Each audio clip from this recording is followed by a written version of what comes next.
You're listening to Power Athlete Radio, a podcast dedicated to empowering your performance every damn day. Join former NFL pro and Power Athlete founder John Welborn as he dissects the greatest minds in strength, conditioning, and more. So whether your goal is to be the hammer, destroy mediocrity, or simply move the dirt, you've come to the right place. Now with the warm-up done, let the gains begin. No, I mean, like you work for CrossFit like I did, and we taught seminars all around the globe, and it was an amazing adventure to be able to travel and go to these places and kind of show up at driving, looking for some gym, and then all of a sudden you see like a tractor tire and you're like, oh, we're fucking close. But what was neat was traveling to all the, we went to Argentina, and the guys that hosted us, the guy owned a Churrascaria. So we show up and it's like red wine, and they, all the appetizers were all the entrails they cooked. I mean, the amount of food we ate and the experiences we had were absolutely incredible. So good. I've been to that same place that you're talking about in Argentina with that same gym owner, because he owns that place, and so good. Yeah, good memories. Yeah, no, I mean just incredible stuff. So I mean that was the really good stuff. But now you've transitioned and you're doing the Fathers Guild. Talk me through it. Tell me about it. Give me the macro down to the micro. I want to hear all about it. Sure, man. So I have 4 sons, 13 down to 3. And you've known me for a very long time. When you met me, I was not a man, I was a boy.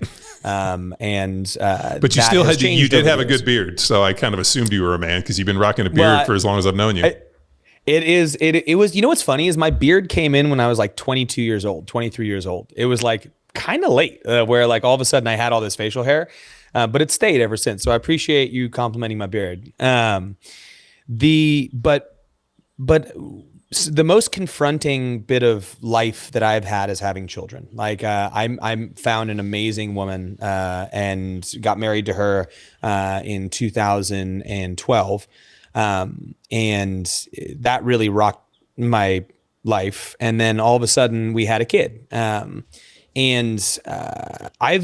had good parents. They very much unconditionally loved me, and I feel very fortunate to have the upbringing that I did. But when I had my first son, there was a confrontation of self that was kind of painful. And I think all men go through this to some degree, of losing your own identity when you have a child, because you are suddenly no longer the most important thing in the world. And you can say your spouse is really important, but the reality is until you're looking after its very life, I think that you can't really comprehend that. And I tried to fight it for 2 years of really letting go of my identity and who I was and what was important. And I need my me time and my blah, blah, blah. But when you want to embrace, parenthood or fatherhood fully, you kind of have to let go of a lot of that ego and a lot of that self-centered nature.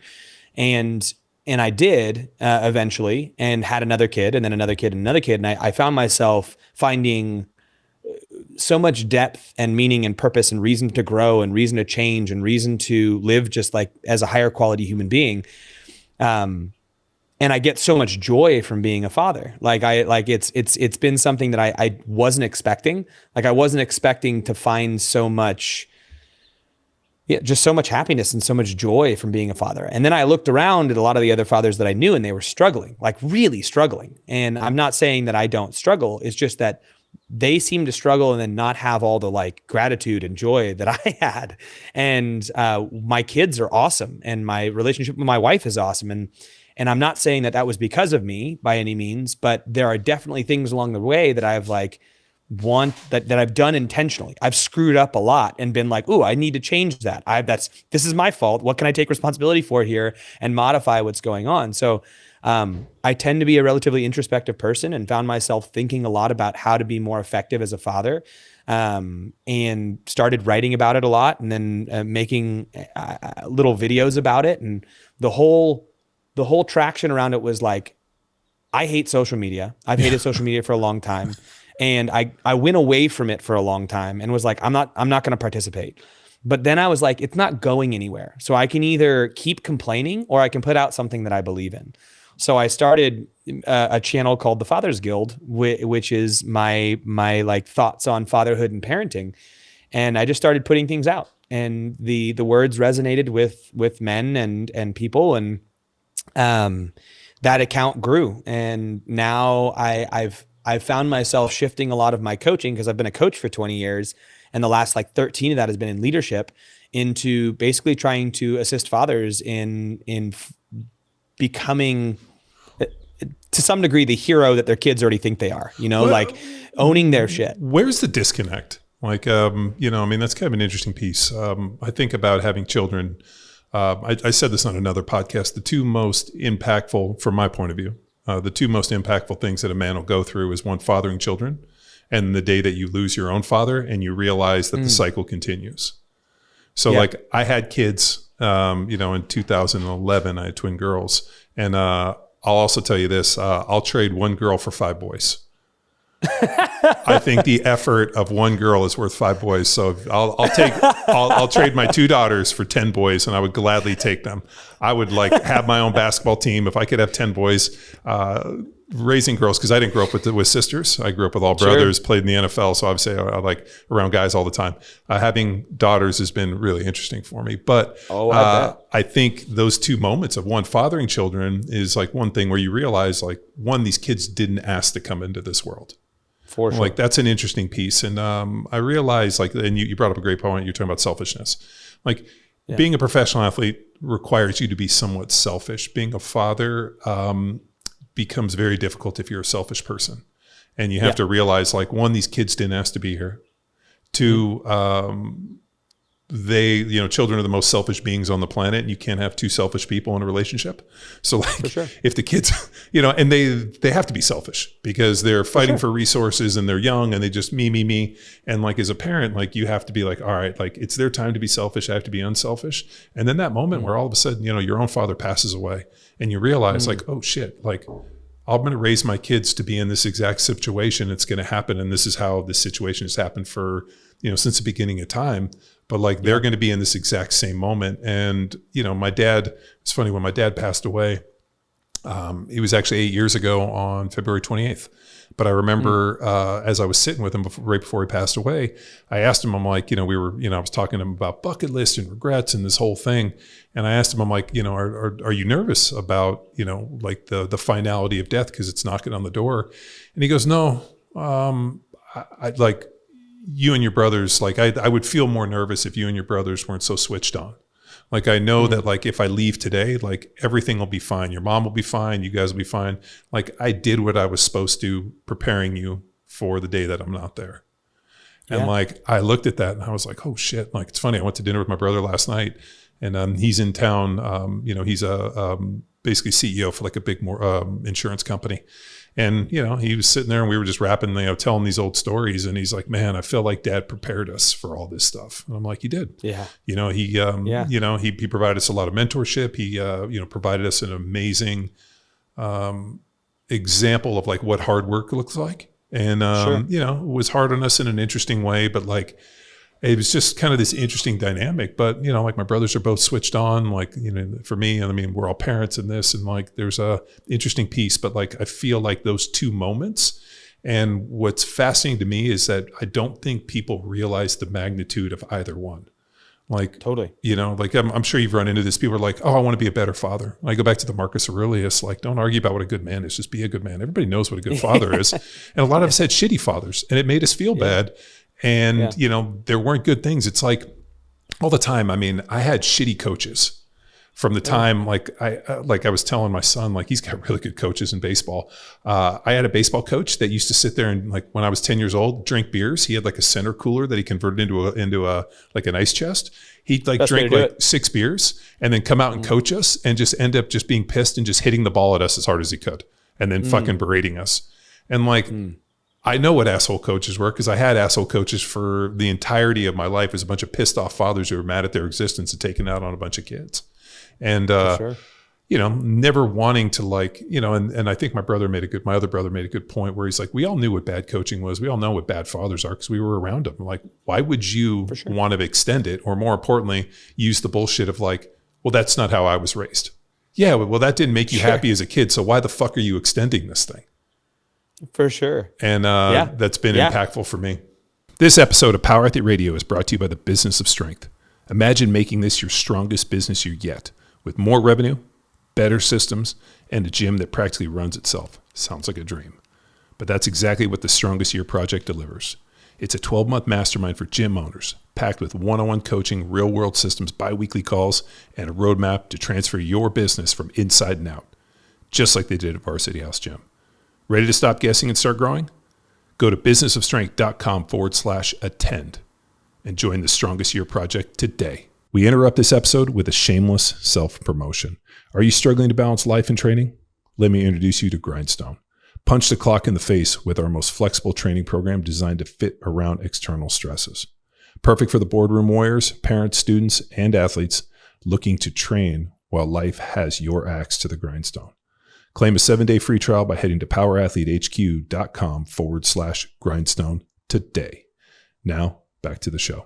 Yeah. I mean, I totally agree with everything you just said there. I mean, part of my mission is like, I want you to be on your deathbed, just like your father, looking at your kids going, I don't have regrets. You know, I'm not here being like, I wish I spent more time, or I wish I said this thing, or I wish I loved him harder. I wish like that shouldn't be the case. If we can catch it right now, I mean, even when if our kids are 13, 14, even if they're fucking 18, 20, like you still have time. Like you still have time to like go back and like, and it's not even about imparting wisdom. It's just being there and being present and listening to him and loving him. You know, like I think there's a wide spectrum of what you can give a kid when it comes to making them successful in life. But if you work it all the way back down to the very core, and this is something that I've thought about a lot, is like, you know, if a child feels unconditionally loved, they can at some point in time get through the bumps and bruises that life's going to give them. Like if they know that it wasn't like at a core level, like their dad loved them, you know, and you can express love in a number of different ways. It doesn't need to be sappy and over the top. I mean, although I think you should feel as a man comfortable with expressing sappy over the top love, but it doesn't need to be that. But as a kid, if you can grow up and be like, you know, I was loved. I am loved. Like I'm worthy, like to some degree at a core level, you'll be able to deal with everything else that happens in life. Now, the specifics of how you go from there, like I think that's the unique fun conversation in any given family with their specific value structures and yada, yada, yada. Like your dad worked really, really hard. And you guys all took a great example of what it was like to work really, really hard for the things that you wanted. Yeah. But it also sounds like he made you feel like at a core level, like you were able to see that work he was doing was for you, you know? Yeah. So you felt loved by that. Now there might've been some more interesting things that the way he treated you, like held you accountable in certain ways that if you look back on, you're like, why would he do it like that? And he was probably underdeveloped to some degree in his own emotional life. And I think that's a place that we've come to in the world where we can, if we want to, the access to information is out there to unpack a lot of the shit that we have that's gone on to us. And I'm not a big fan of being like, this happened to me, so I'm going to be like this. It's like, that's bullshit. At some point in time, you go, okay, now what? Like, yeah, it's happened to you, but like that was in the past. What are you going to do now? What are your next steps? What is the thing that you're going to take on board as your level of ownership to no longer like to not have that be the dysfunction that you put forward to the next generation? Same thing that you were saying there. Yeah. It's a fun time, man. Yeah. I think there's so much opportunity for men and fathers to be significantly more intentional with what they're doing, and their kids will end up better because of it. But I think what the real thing is like when you wake up in the morning as a father who's intentional with what you're doing, it doesn't make what you're doing less difficult, but it gives you a stronger purpose. Like it gives you a lot more meaning. It gives you a lot more like satisfaction. Like you do something and you're like, oh, that worked. Like all of a sudden you see your kid be really respectful to another person and go out and set the table for everyone. And you're like, oh, that was cool. Like I didn't even ask him, you know, like it becomes this, not game, but just every little thing that they do, you see the gratitude in it.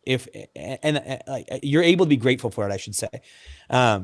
Anyway, that's my mission, is trying to figure out ways to connect with men so that they can essentially have the same level of joy with their parenting that I do. Is it years ago in college, I wrote a paper that I felt that the lack of growth of people had to do with the access to information. I felt that like, poverty and everything just came down to it. Like, the more information we have access to, the more capable people will become in every way. And that has been completely disproven for the fact that we have the entirety of the world in our hands and people have never been dumber. And so if I could go back, I would like have given that paper an F. But with all, well, it was a hypothesis. It was before we had access to all of it. No, and I felt like as a student at Berkeley and having access to these like higher centers of learning and all this great information, like it helps shape me in such a way that like it creates a very unique perspective. And I felt that like when I met people that were not as switched on, I felt that it just wasn't it was due to the fact that they didn't have the same opportunity in terms of access of information. And so I wrote a paper on it. And now I think about it probably more than I should, the fact that we have the entirety of the world in our hands and people have never been, more down, more depressed, more confused than they've ever been. And I feel like for fathers, and I go back to this kind of like, my dad was born in 1937. So he would have been the silent generation, which would have been the greatest generation, silent generation before the baby boomers. And I remember like as a little kid, like going to hug my dad and like shaking hands with him. And like, then like for years we just shook hands. And then I went to college and I came back and I remember thinking like, fuck this, I'm not shaking his hand. And I just hugged him. And he was like so uptight that it was awesome. So one of the things I made like a conscious effort for it was like, I didn't like that as a kid. So like now I got to the point where I hug my kids probably too much, which I tell them all the time. And like stupid things like, wherever we are, if we're like in a parking lot, I'm like, we hold hands in parking lots. What if one of us gets in trouble? And like my daughters are like 14 and they're like, Dad, I'm not holding your hand. I'm like, I'm not moving till we hold hands. We got to hold hands. So they like begrudgingly hold my hand. And I'm like, you're never too old to hold your dad's hand. And so my son is hilarious because he'll be like, how come we're not holding hands? And I'm like, I know, that's what we do. We hold hands and we hug. That's what we do. And like a lot of this stuff is, like we saw that like how like it was like, shaking your father's hand. And I'm like, dude, this is stupid. Like, why do we do this? And I think like not extending that, it's, like alcoholism and all these other things, like regardless of the outcome, like I think there's a lot easier way to raise your kids and you have them for such a small snapshot in life. Like, as I was telling my daughters the other day, like they're 14, they're going to be 15 this year. So like we've been like driving around and I was trying to explain to them the values of driving a manual transmission. And they're like, well, why do you need to drive a manual? Aren't most cars not manuals? And I'm like, okay, what if you take a trip with your friends and you guys go to, let's say, Europe, and you guys decide to rent a bus or a car? Because this happened to us. We went to our buddy's wedding in the UK. We showed up. Just happened to me. And we showed up and they all they had were diesel manual vans. And they were like, oh, sir, all we have is a manual transmission diesel van. And I was like, oh my God, I would love to drive a diesel manual van. This is like, I was like, they don't sell these in the US and I want one. And literally it like got in and like, without any issues, but they were surprised. They were like, oh, most people from the US can't drive a manual. And I'm like, it's all I drove. So you're like, I'm not most people. Yeah. Like you have to have these skills. And so I was trying to explain it to my daughters and I'm like, if you can drive a manual, you can drive anything. If you can drive an automatic, you can't drive a manual. And you might be in a situation where you're the only one that knows how to do it and you have to be able to drive. So like now we're talking about life skills and like, that the job is to prepare you for the day that I'm not there, like how to cook, how to do all these things. Like you have to know. Yeah. And if you don't know, then obviously I didn't do what I was supposed to as a parent, or you were just difficult enough to not want to absorb this stuff, which is another kind of interesting thing. Well, here's what I would say is like we think, and this is what a lot of people have the conception about fatherhood or parenting is like, it's about teaching. It's about, like laying it all out there. It's like, no, it's about living. Like you need to be the person who does all these things. You need to be the person who shows them how to do all these things. Not necessarily like, this is the class, you're going to sit down and we're going to learn how to cook. It's like, you need to cook most nights. You need to barbecue most nights. nights. You need to live a life where you do hard things often and you involve them in it. You need to have like, we're going to make dinner tonight. And they're like, I want to help. And you say, sure, even though it's going to take you twice as long. Sure. You need to be like able to drive a stick. And when you show up in that place, like you drive a stick. And then come like the transitional period of life, like when there's about to get a car, you're like, guess what we're getting? We're getting a $2,000 Geo Metro, you know, and and you're going to learn how to drive it and it's going to be a stick and that's going to be your car. And they're like, why? And they're like, remember that time when we were in Europe and we rented the van? This is the exact reason. And it's like, I think it's more about doing, it's more about being. And that's a lot of my stuff with this like Father's Guild stuff. It's like, it's personal development. Yeah. It's about you being a better man. It's about you living a better life. It's about you taking responsibility for things like your physical health. Like, are you training? Are you eating well? Do you understand? Do you read? Like, and then like I go back to your point about access to information. Access to information is everywhere, right? We're in the age of AI, we're like of AI, not A and I. That's a different way of saying it. So we're in the age of AI. So I was thinking A&W root beer, but I'll go with AI. Yeah, same here.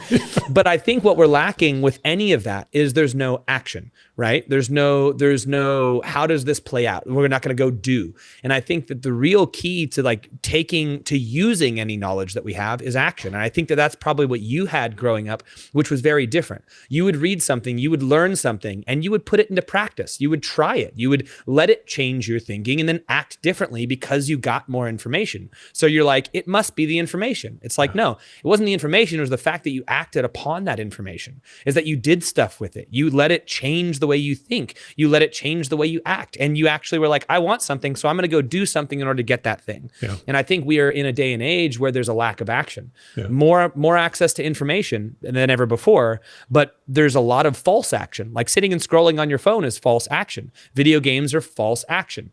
Like commenting on political platforms is false action. Like commenting on YouTube videos, watching Hiller's YouTube channel.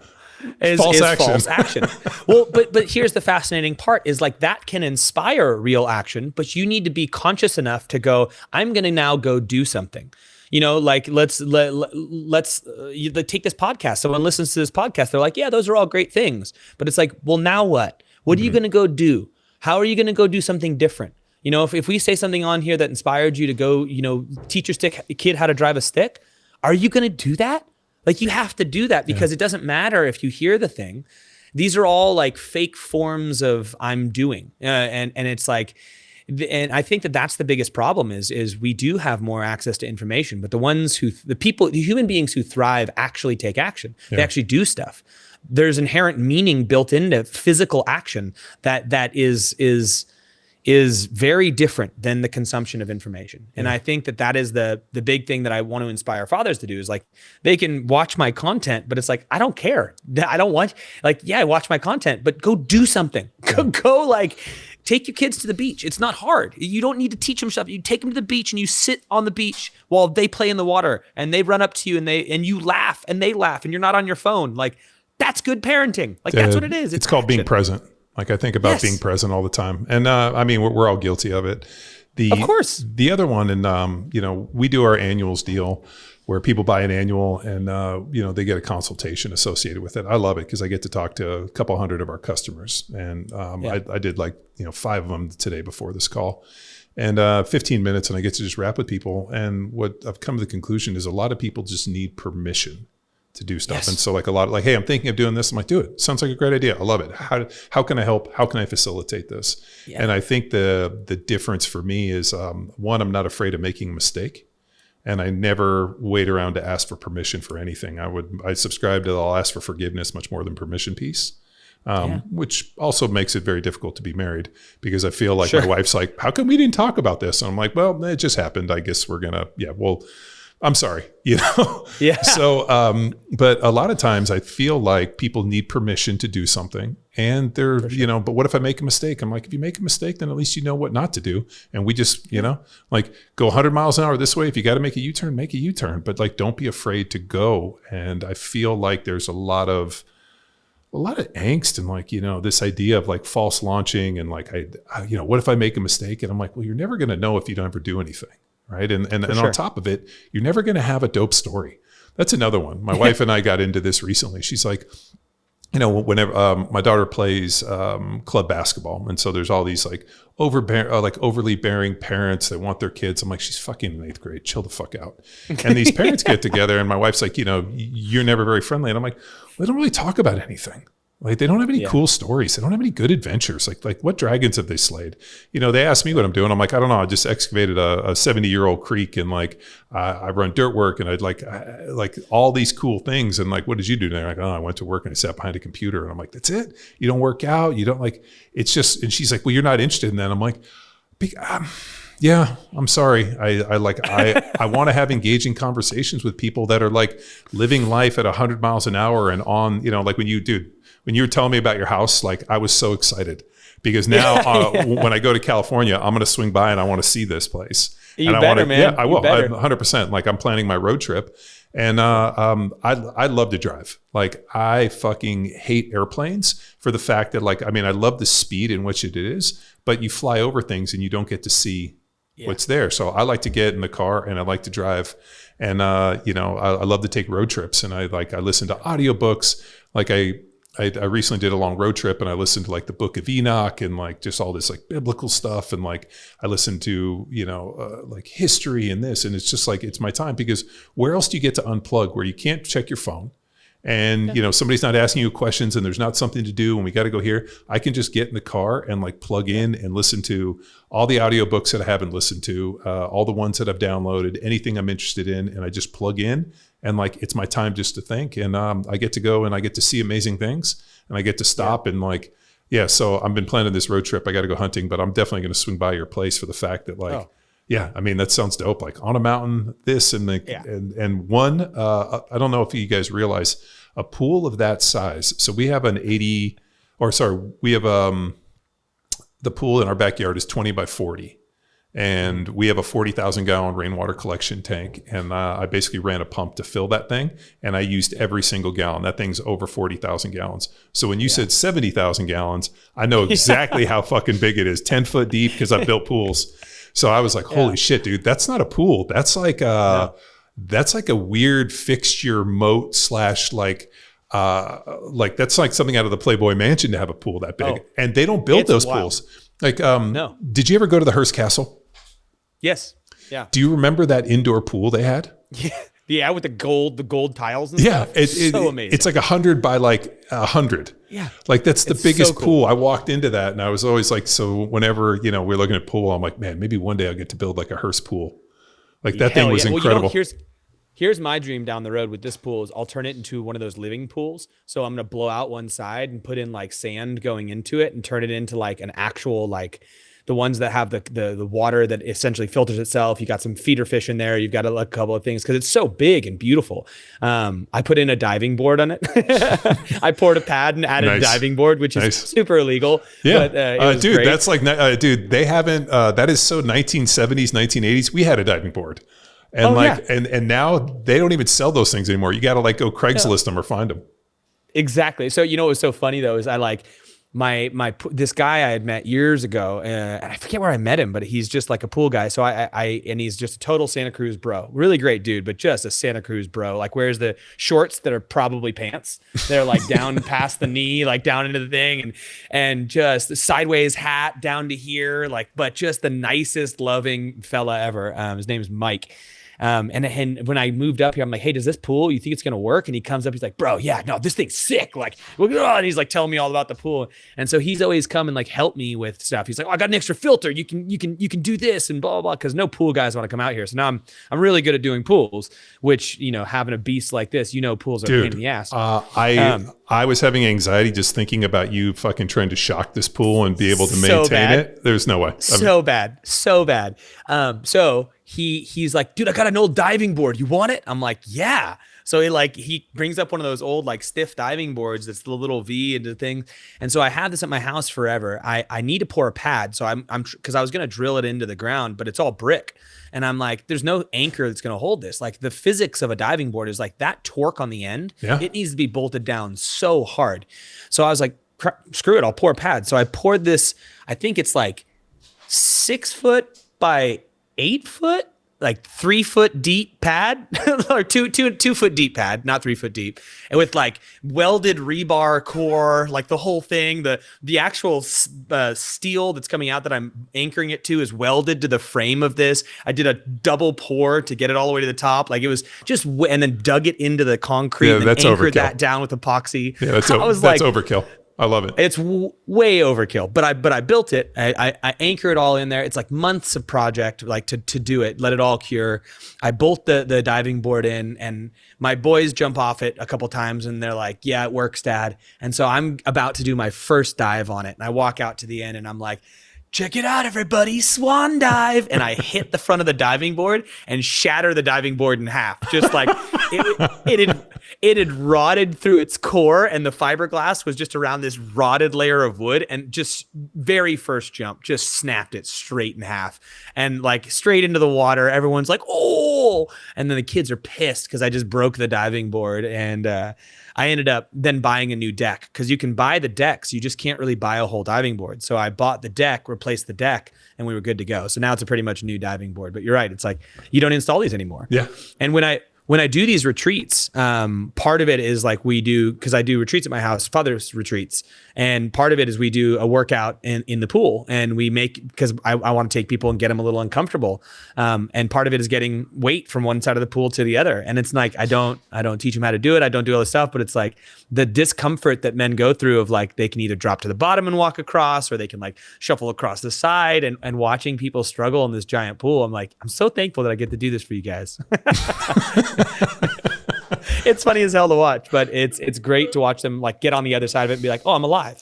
Oh, this is good. I'm alive. This is good. A pool of that size is like even when we built this 20 by 40, like people come over and they were like, I can't believe you have this big a pool. And I'm like, it was the size of the pool that we had in Newport Beach at our house that was built in the 60s. It was 20 by 40. And I was like, I just kind of assumed that's how big pools are. And then everybody else's house that we've been over to has like literally like a little beam. Yeah. Like it's like, and I'm always like, oh fuck, dude, our pool's huge. And, and like, even when I went to go build it, they were like, oh man, people don't build pools that big. And I'm like, how come? And they're like, oh, I don't know. They just don't build them anymore. Like, cause it's a lot of maintenance. You got to keep up and all that. But yeah, no, that just looks like when you see it, the only thing I fucked up when I built this, when we built our backyard, I didn't realize how egregious oak trees are in Texas. Like I saw them and I was like, oh, these are really pretty. I just didn't realize that they are the fucking worst. They drop leaves and shit and just like, they're just egregious is the only word I know for them. So the way, when the guy originally kind of drew my backyard, he like put the pool way to one side out from under the trees. And I was like, no, you want the pool like dead centered. So with like the shade. And now I like, whenever I like look in the pool and I see like the entire top of it full of leaves, I'm just like, yeah, that was stupid. I was like, like the experience of like not living in Texas and now having lived here, like it just gives you just a much different perspective on how shit's put together. I would have done things way differently, but I keep joking, like my next house, like the next one will figure this one out. We'll figure it out. We have a walnut tree. It's like a giant, beautiful walnut, like ancient, and it's just to the side of the pool. But during the season, once it like finally gets all its leaves and drops them, there's like this probably 2 or 3 week period where I'm just like every day, the whole top of the pool, I'm scraping everything off because they're being blown in. And I'm like, ah ha ha ha. But yeah, not oaks. Oaks are brutal, and those leaves are sharp and gnarly and pokey and stuff. So. And there's like shit that just flows. And then live oaks are different than the red. They're called what are they, like the red oaks? But the red oaks are real like temperamental. So like if like the weather's too weird, like the red oaks just basically die, whereas the live oaks. So like I've been highly educated. Down in the creek, we have a bunch of hardwoods. So we got walnut trees. We have all these black willows. So originally when I looked at the creek, I was like, oh shit, man. So I brought this guy in and I got a bid. He's like, I'm just going to bring in some D10 tractors and we're going to literally scrape the entire thing.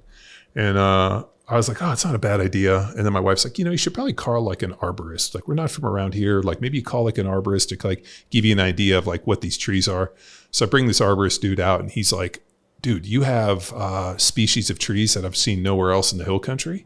And he like tagged them all. And he's like, dude, if you do this, you'll destroy your ecosystem.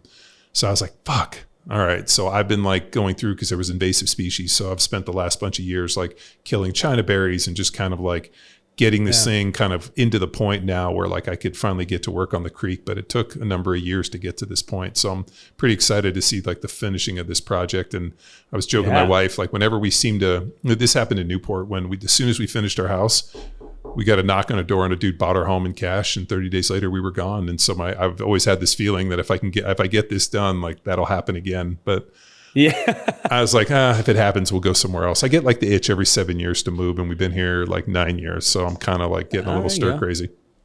There you go. Well, I'll see you as a neighbor here in Santa Cruz. Well, I looked, it's like 2 hours from like up in the hill. I'm going to send you this listing in Templeton. I'd love to see it. Oh yeah. So many years ago, I dated a girl in Orange County who was from Bakersfield, and her dad had a house in Cambria.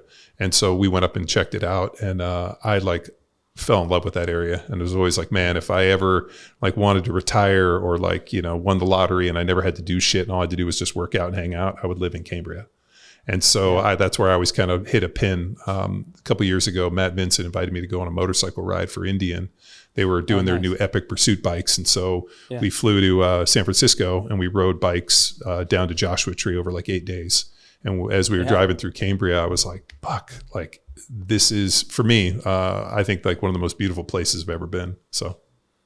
Hell yeah. Yeah. Well, dude, I'll see you out here. All those beach towns, I mean, for where you guys live in Santa Cruz, like all the way down, all those little killer spots, like, God, like that was, that motorcycle ride was pretty awesome for the fact that I'd never ridden a bike down. Like, I mean, I rode motorcycles, but I never did that ride. I mean, I'd done it in a car, but doing it in a motorcycle, being able to ride all the way, like with, the ocean on your right the entire time was like one of the coolest adventures. I mean, coming out of San Francisco and getting into the redwood forest and coming through the fog and those trees, and such an amazing ride. Like California is by far the only thing I've seen. Like I said, the only thing I've seen rabid is Oregon. So definitely not Texas. Anybody that tells you Texas is a beautiful place has never been here.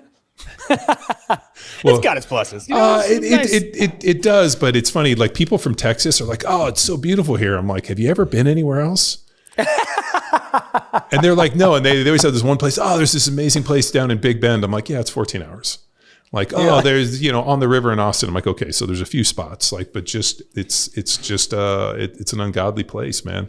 Like Jacob, who's does our video. He's where's your guys' ranch? South of San Antonio, down on the border. Houston area. In Houston? Yeah, in the swamps. And it's ugly. Yeah. Yeah. There's about 9 feet of elevation change throughout the whole thing. It's fucking flat. And it's pigs and birds. And And and alligators. So it's definitely not like California. So whenever people like move, I think what happened was there was a big exodus out of California, especially around COVID. A lot of people moved out here to Texas and like, oh, this place is great. And then all of a sudden it was like 70 days in a row over 104. And fucking people fucking couldn't get out of here fast enough. Oh yeah. That cracks me up is like people are always, it's an old Shantosh skit where he's like, yeah, no, people always, I live in California and people always are like, well, don't you like worry that you don't get seasons there? And he's like, no, we get seasons in California. We just skip all the shitty ones, Yeah. And if we want to go someplace and ski, we just go to it's funny. My brother, I don't know if you saw I'm sure you saw the storm that just hit the Sierras. Yeah. But our place is right off of Davidson. And so there's they'll always show, and it's like a big hill, and like all the people just getting stuck so my brother always shoot me these pictures and be like, dude, check out Davidson, which is our place. Like we used to walk up there and at the time it was called Warming Hut 2, and then ski out of there. So, but yeah, I mean, it was living in the snow in Philly and Kansas City. Like I had this, I guess you could say like this angelic view of winter and snow for us driving from Southern California to go skiing. And then all of a sudden you live in it and you're like, oh, this shit's really fucking ugly. I liked it a lot more when it was Mammoth, when we could drive back to the beach. Totally. We were thinking the exact same thing. Kids are like, yeah, we'd love to live in the snow. I'm like, no, you wouldn't. You'd love to visit the snow. Yeah. And then drive away and leave it. So quick question for you, because we kind of going back to what you were saying, like someone like these guys that you don't relate to, and like they work an office job 9 to 5. They don't really have adventure. They don't do the stuff. I've been trying to think like I've come to the conclusion that I think there is inherent meaning built into physical labor that you then reap the reward of, right? So like if you go out and you chop wood and you bring it in and you make fire out of the wood that you chopped, there's like inherent satiation of the soul and the being in order to do that. Like there's the same thing when you get on your tractor and you go over your property and you're digging stuff, or you're building a tree house out back for your kids, or you're even cleaning your pool. Like there's this physical labor associated with something that you're reaping the reward of. And I think that so many human beings, like let's take these guys that you're talking about, they've lost all of that connection, all of that connection of like physical work that they do that they then benefit from, is just because so many people live lives where it's just not necessary. They've taken all that and turned it into convenience. Like they don't cook their own food. They don't make their own heat. They don't like, and I'm wondering, cause I was trying to think of like, what are rituals that like, say you live in a city, like what's a ritual that you could do to like bring some of that meaning back? And like my mind only went to like, well, you can make all your own food. Like that's one thing. Like there's a lot of inherent meaning in that. Like I used to make fun of the people who have the big coffee rituals where they like to do the pour over and they grind the beans. And I was like, but that's kind of cool. You know, like I don't need that. I can drink gas station coffee, but that's your ritual. Like that's your thing. You're getting the physical benefit from it. But do you think there's other things that are like, does that speak to you at all? And do you think there's other things out there that people could like fill those voids with? Yeah. I think training is one of those things. Yeah. I think honestly, training, it's like you're reaping the reward of physical effort if you treat it as such. Yeah, I think training is vital. I think, lifting weights and training obviously is one piece, but how are you porting it out and using it? Like how are you using your physicality? Like I do jujitsu, and I'm pretty fortunate to train with some of the top guys in the world. I mean, Victor Hugo just won the Grand Prix. I mean, fucking $50,000 shootout, and best dude in the world. So I'm very fortunate that not only are these my friends, my training partners, I also train with them in the gym.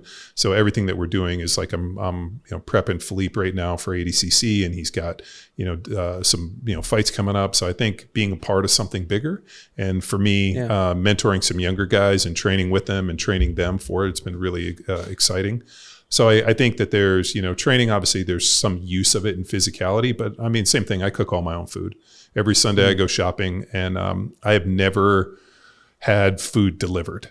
So I refuse to like order from like Instacart or Uber Eats or any of that shit. Like I don't trust people to go get my food and bring it to them. Like if I want something, I'll leave the house and go get it. Like I just like the weird inherent laziness. I remember Matt Vincent was like, I can't believe you go to the grocery store. It's like so much wasted time. I'm like, I love going to the grocery store. I love picking the food. Like I love being connected to it. I like going to farmers markets. I like meeting the people, and I look for like the chick with like hairy pits who makes the sourdough. I'm like, dude, I'm getting her sourdough because she's hairy pits and has a nose ring. I guarantee her sourdough is better because she's a hippie. Way better.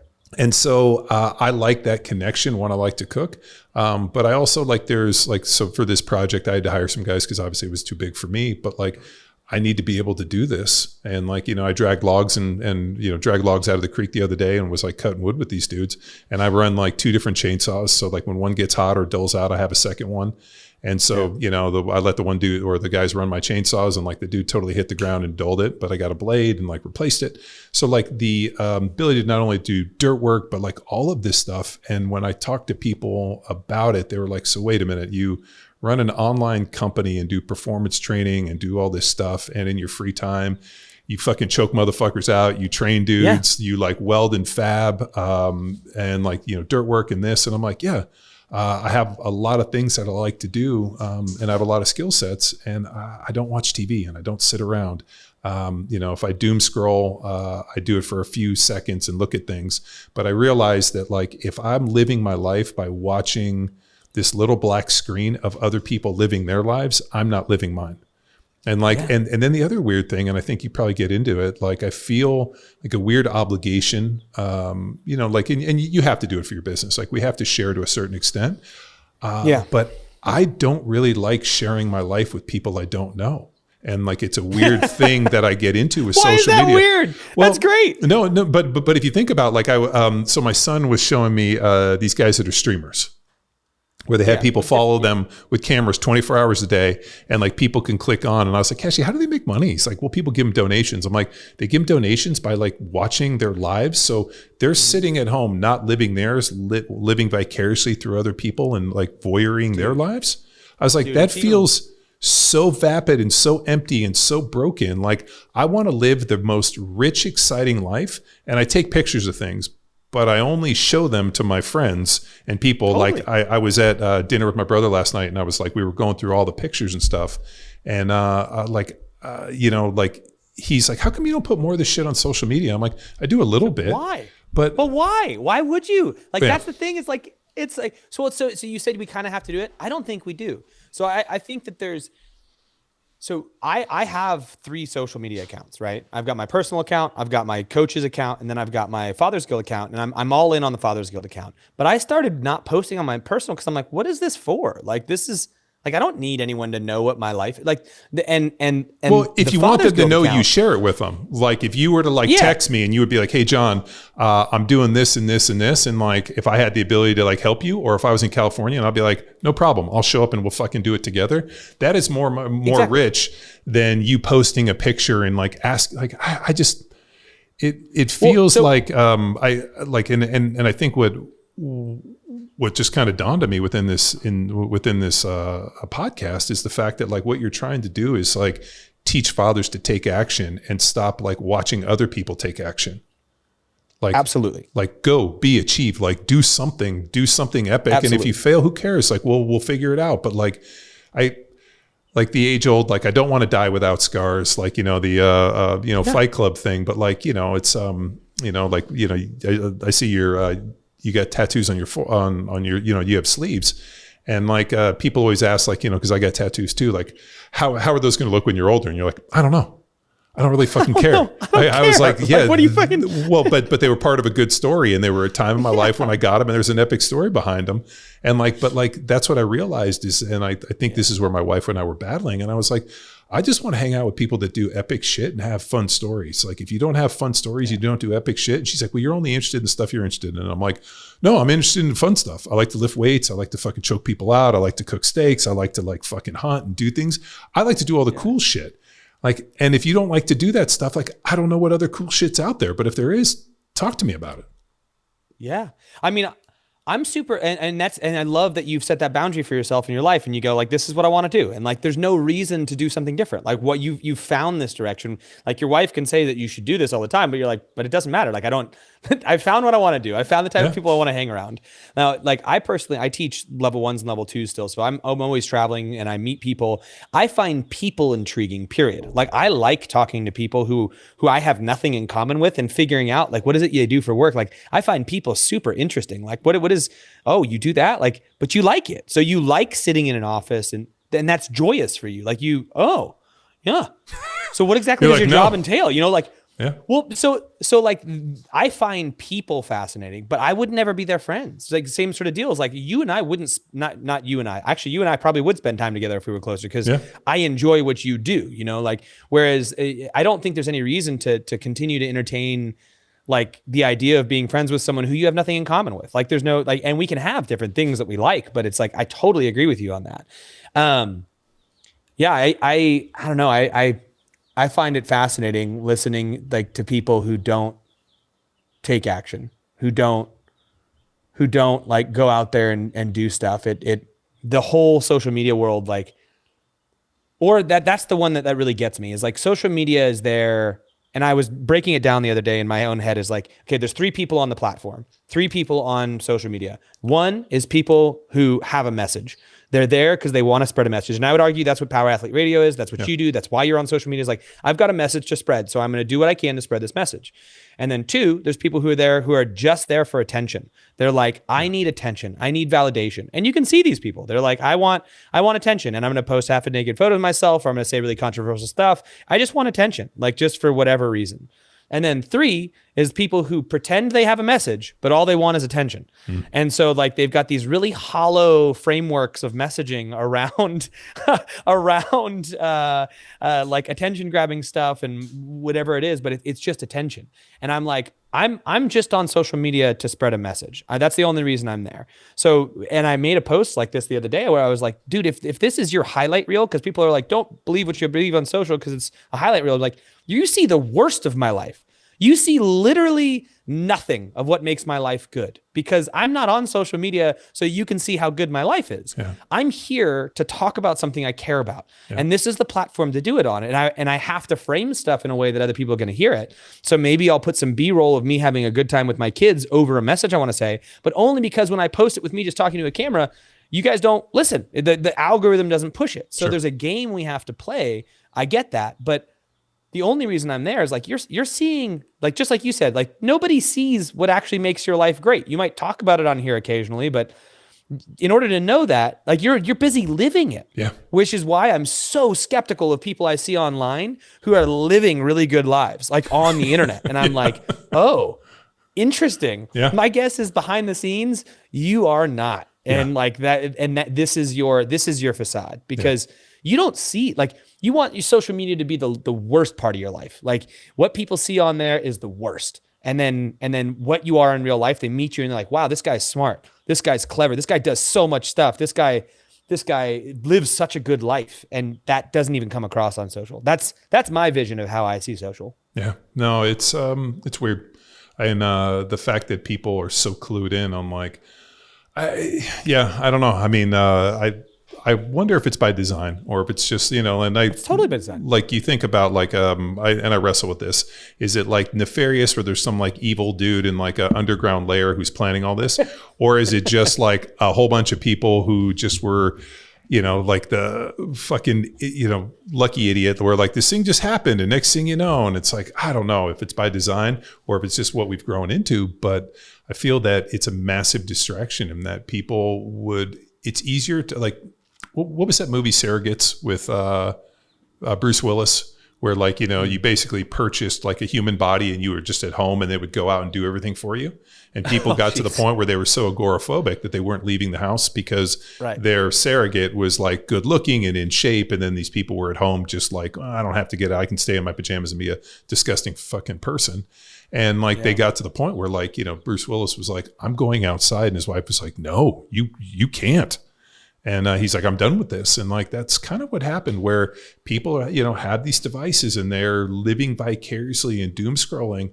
And I'm like, dude, like, turn it off, go do something. Like go, be your own superhero, be your own adventure. Like, go out and have stories. And I think what happens a lot of times is, people need permission. And I think that's what's great about what you're doing. You're giving permission to people to take action and you're like empowering them to be the best version of themselves. Because I think at this time, to go back and quote some Fight Club, like there is no great war. Our war is a spiritual one. Like, we're living these lives, buying shit that we, like don't need so that we're tied to this consumerism. I mean, like a lot of this is the funny thing I told my wife is I'm like, when somebody knocks on the door to buy this house, I'm going to give them like the landowner package.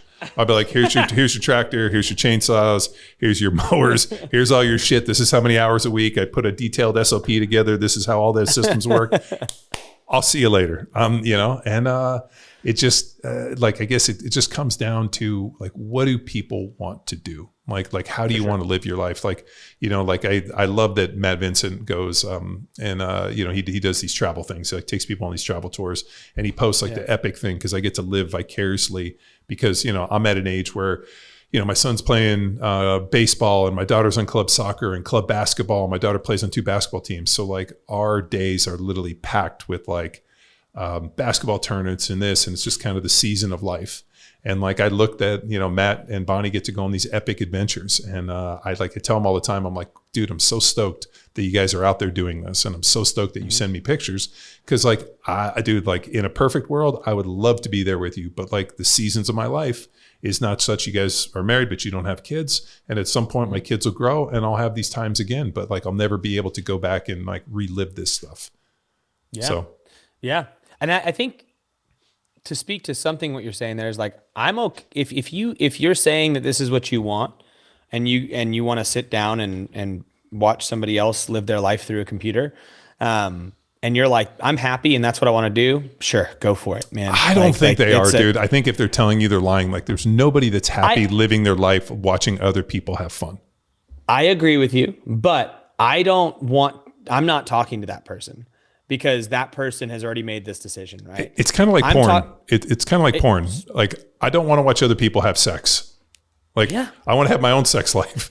Like, exactly. I don't want to watch people play chess. Like, I don't like, I liked playing football, and I will watch sports, but like, I'm not obsessively watching sports. I liked playing football. I like watching my boys do jits, but like, I'm really weird. Like, especially I meet people that are like the massive sports fans and they want to go this. I'm like, I really like playing football. They're like, oh, do you watch it all the time? I'm like, not really. I mean, I watch a little bit of it because we have to, but at the end of the day, I like to put my hand in the dirt and fucking people up. Like, that's kind of, I like, I'm the same way, man. I'm the same way. But what I was going to say is like, I don't think you get that luxury as a father. I think if you've chosen to do that as a father, you're a bad father. If you are choosing to sequester yourself and live through a screen, and then you're giving your kids screens and stuff and not allowing them to go live life out in nature, and you're doing all this shit, like you've screwed up. And I'm going to draw that line in the sand. It's like you can do that as a single man. You can even do that in a partnership where the partner is doing the same things. I don't think you're allowed to do that as soon as you become a dad. Like, you need to pull your head out of your ass and you need to do something different. That's my line in the sand, is like, you can't. Like, it's like these kids need to have an opportunity. Like you said at the very beginning of this, like, that kid didn't have a choice in coming here. Yeah. Like, you brought him into the world. So now you got to be the better man, and you got to be like, well, let me check out my relationship to all of my vices and how I live life. And am I actually doing really good? Because if I'm not doing really good, I probably shouldn't add the example of what doing bad is to my son, or my daughter, or whatever it might be. I just don't think you can do that anymore once you become a father. Yeah. And, like the magnitude of it. And I do talk to a lot of guys who are soon to be dads, and I always tell them, I'm like, you know what, like, it's going to be hard. Like nothing that's good in this world is easy. Like, being a dad is extremely difficult. You're going to make mistakes. And, it's funny, hopefully if you're married, you're going to have your wife there who's going to remind you of them all the time.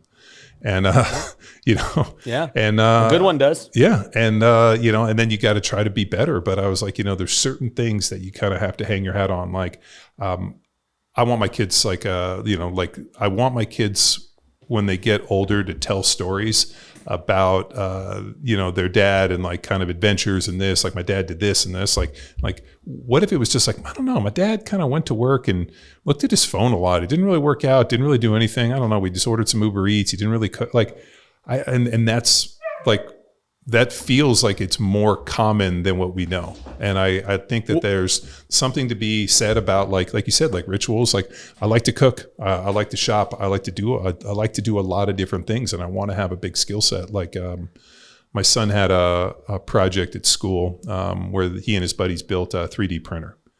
And nice. And then they built it, like, two of his buddies are like, they're 9 and they built their own computers. So these kids are pretty sharp. But what they did is they created a program, they built a computer, they built a 3D printer, and they got it, and then they 3D printed something.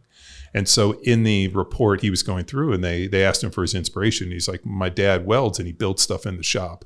And after seeing all the things that he's done, from building gates and staircases and all the stuff, like, I felt that, like, seeing him build things, like, I should be able to build things too. And so this was his idea. And I was like, man, like, so he didn't even tell me this. So I was, my wife went to go see his presentation, and she shot me this picture, and I read it, and I was like, and when he came home, I'm like, how come you didn't tell me? And he's like, well, I wanted to surprise you. I wanted to, do something neat, kind of similar to you do. And I was like, dude, like, I am so proud that you, but I tell him all the time, I'm like, dude, I'm so stoked to be your dad. I was like, I feel so lucky that I get to be your father and take you on this adventure and take you on this journey. And like, we're going to do it every step of the way. And I was like, anything you want to do, or any way I can help, or any adventures you want, like, just tell me. Like, I'm down to do anything. And I think a lot of times, kids, and then my mom made an interesting point to me. She said, when we were, so the way that it's been through like fucking forever, his parents get married and then they have kids and they add on. She goes, you and your brothers and like fathers today are much different in that, like, you guys actually live for your kids and you guys are so involved. She's like your dad went to work and came home at 8:00 at night, and I would have to tell him all the shit you did. She's like, you guys are so much more involved in your kids' lives. And I'm like, yeah, isn't that a lot more rich? She's like, yeah, it just wasn't like that. Like mom's raised the kids, and then, like, once you guys got to be an interesting age, dad's actioned in. And I was like, yeah, but that just feels hollow. And she's like, that's just how it was forever. And I'm like, yeah, but it doesn't have to be like that. We're all dads like that. And she's like, no, you guys aren't. And I'm like, yeah, I want to be a part of my kid's life. I want to be there every step of the way. I don't get to go to everything, but like, I want them to know like what happened today. How can I help? Like what? And that's another thing with boys. Like there's always some action plan with a boy. With girls, I'm not looking for you to fix this, Dad. I just wanted somebody to talk to. And I'll be like, all right, God damn it. We can't fix all these problems. Like, so you're going to laugh at this. My daughter runs track. And she was like, I feel like I could be faster. And I was like watching the video and I was like, well, if we went up to the gym and worked on some technique, a little more arm swing, a little bit more like, like the conditioning. And I kind of go through this whole thing. And I was like, we have a big building full of equipment. And, I train people to do this for a living. Like I know all this stuff. And she's like, I don't really feel like I want to be great, but I don't really want to train. And so then we've had this like conversation and she's like, I feel like this is my last year before I get really serious and have to start training. So I kind of want to take it easy. And I kind of was like, well, I'll be here when you need. And then I realized that like, I can push my son. Like I can be like, hey, we're going up. Okay. Whatever you want. But with like the girls, like the more you kind of push, like they have to come to it naturally. Like that she has to come to me and be like, Dad, I'm ready. I'll be like, okay, you're ready. Let's go 100 miles an hour. I'm there for you. But like the more I push them into it, like my other daughter plays soccer and she's like, oh, my knee hurts. And I had to bite my tongue where I'm like, well, you haven't done shit. And, like your GPP is way off. The tissues aren't ready. And you went out and you started running and like, you just weren't physically ready. Like that idea of developing a base level of GPP. And I wish I knew somebody that knew something about this shit. And I was who like, could it be? And so we took her to the doc to go look at her knee. And the doc's like, well, could it just be the fact that you're a little out of shape and you started running, cutting, and now you're having some knee issues just because the muscles weren't ready for it? And she like came home and she's like, did you call that doctor and tell him that? I'm like, no, I did not. I just know a little something about physical preparation. So just a smidge. This is the joys of fatherhood. And I feel like that's what I said, like 5 boys for every 1 girl.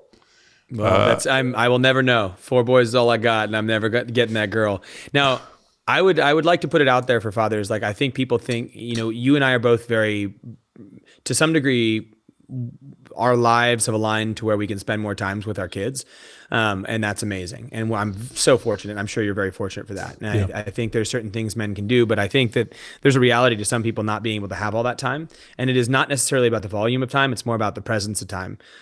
Yes, spend as much time as you can with your kids. But I think once you get an opportunity, if it's like you get home at 6 and you're only there with them for 6 to 8 at night, like be present in that time. Because like that's your only opportunity. Sure. And then adventures don't need to be crazy. They can be backyard camps. Like we camp in my backyard all the time. Granted I live on 5 acres in the middle of a forest and stuff, but like it's right outside our house. Like we set up a tent and we go out there and we sleep under the stars. And like that, those small things, I think those are really important. Like you're there, you're present, you're doing the stuff. And I don't think it needs to be these big grand things that cost thousands of dollars. It's literally just like, find a dirt thing, roll it out, like build a fort in the living room, be present, get off your phone. Like these are super important things. And it doesn't need to be big and grand. It's actually smaller that I think that does a lot of those little connections. Yeah. So how do you motivate people? I mean, I know that like, you're putting out messages, you're bringing retreats, you're doing this, like, when you get there, like what are people really searching for? Are they searching for connection? Is it motivation? Is it permission? Or is it just they need an action plan and you're like, all right, like let's sit down and let's figure out what this looks like. Because I think what happens, and I've just from my own point of view, I feel that masculinity is kind of an interesting, so my version of masculinity is it is different for the fact that I got to play in the NFL. And like my version of like, I got paid money to go out and beat up the toughest people in the world. So I never really had to question my masculinity. Like I knew exactly what it was. And like I had a good vision of I saw how my dad was, and my dad was a big, strong, virile dude. And so, and my brothers, we all lifted weights and trained. And so like I've been around good men and I've been around a lot of bad men. And so I knew based upon both of those counterpoints, like what it meant to be a man and what masculinity is. And now I look and like, this is really fascinating to feel that like, the term masculinity is under attack. And like, I feel a lot of these guys, where I'm like, I just don't feel very masculine. Like, I don't know if they know what it means to be a man. And I see this all the time at jits. Like, guys show up because, you know, they listen to Jocko's podcast or Joe Rogan and they tell them to do jujitsu, and they show up and like, they don't understand like camaraderie, how to like interlace and kind of like, you know, and you know this because you've been around, you know, like men, like you show up and there's like a bunch of dudes, like it's like everybody kind of follows into a pecking order. Like everything is very simple and easy, and guys kind of get together. Like last year I took my son to the high school was having like a big baseball game, and they asked all the little baseball players to show up. And so there's about 150 kids. So like we show up and there's just kids everywhere. And so I looked at my son, I'm like, do you know anybody? And he's like, no. I'm like, do you want to go play, or like, what are you going to do? He's like, yeah, you know, just hang out here. I'll be back. Next thing I know, there was like him and like 50 kids were like playing like a pickup fucking game that like they all figured out the rules, and they all knew like social roles and this, and they just all got together and played. And we got done like 30, 40 minutes later, and he was like, that was great. And I'm like, I made new friends. And I'm like, dude, that's what like a lot of guys kind of fall out to. So I wonder, like, how do you kind of empower, like, how do you arm people to be the best version of themselves? Yeah, I mean, the conversation around masculinity is a really interesting one. It's one of the reasons that I started the account, because I felt like the two conversations we have around masculinity right now in the social space are both ends of an extreme. Like, where you have one side is saying like, rah, dick waving, dominant, like, let's just suppress fellow man. You gotta own guns. You gotta fire them. Like, this is the only thing that a man is, and like emotions are lame.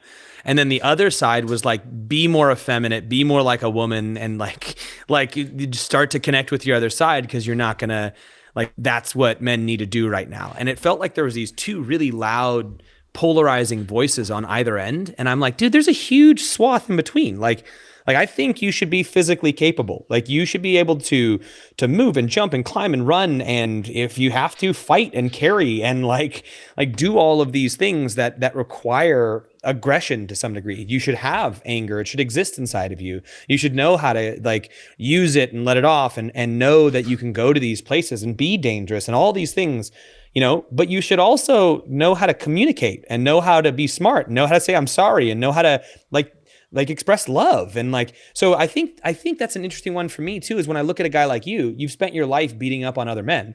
That was like, you never had to question your masculinity in that sense. But and maybe it's due to your intellect, maybe it's due to the place you went around knowledge, but like, what's the reason that you feel comfortable being softer? And because I think that there's a lot of men who get the classic definition of masculinity, and they don't feel. And I'm like, hey dude, you know what happens when you don't feel? You die. Like you have two spectrums of emotion. You got happy and angry.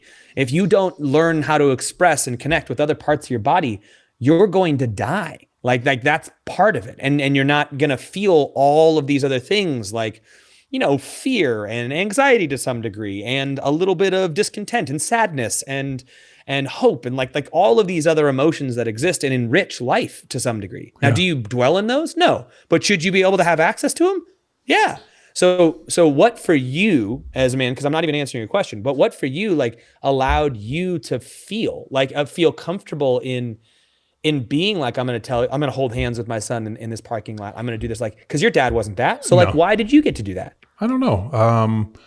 I think there's an interesting piece where everybody's waiting for somebody to come save them, right? To some extent. I think for men too, you know, like, oh, like when I get married, I meet a wife and this and this. And then I had this interesting realization that nobody's coming to give me like a status report. Nobody's going to give me an AR. Like nobody's going to give me hey, this is what you did good. This is what you did bad.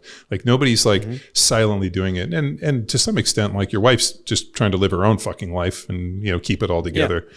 So like for a lot of times, like I just, one, I don't want to live with regrets. And two, I don't want my kids to ever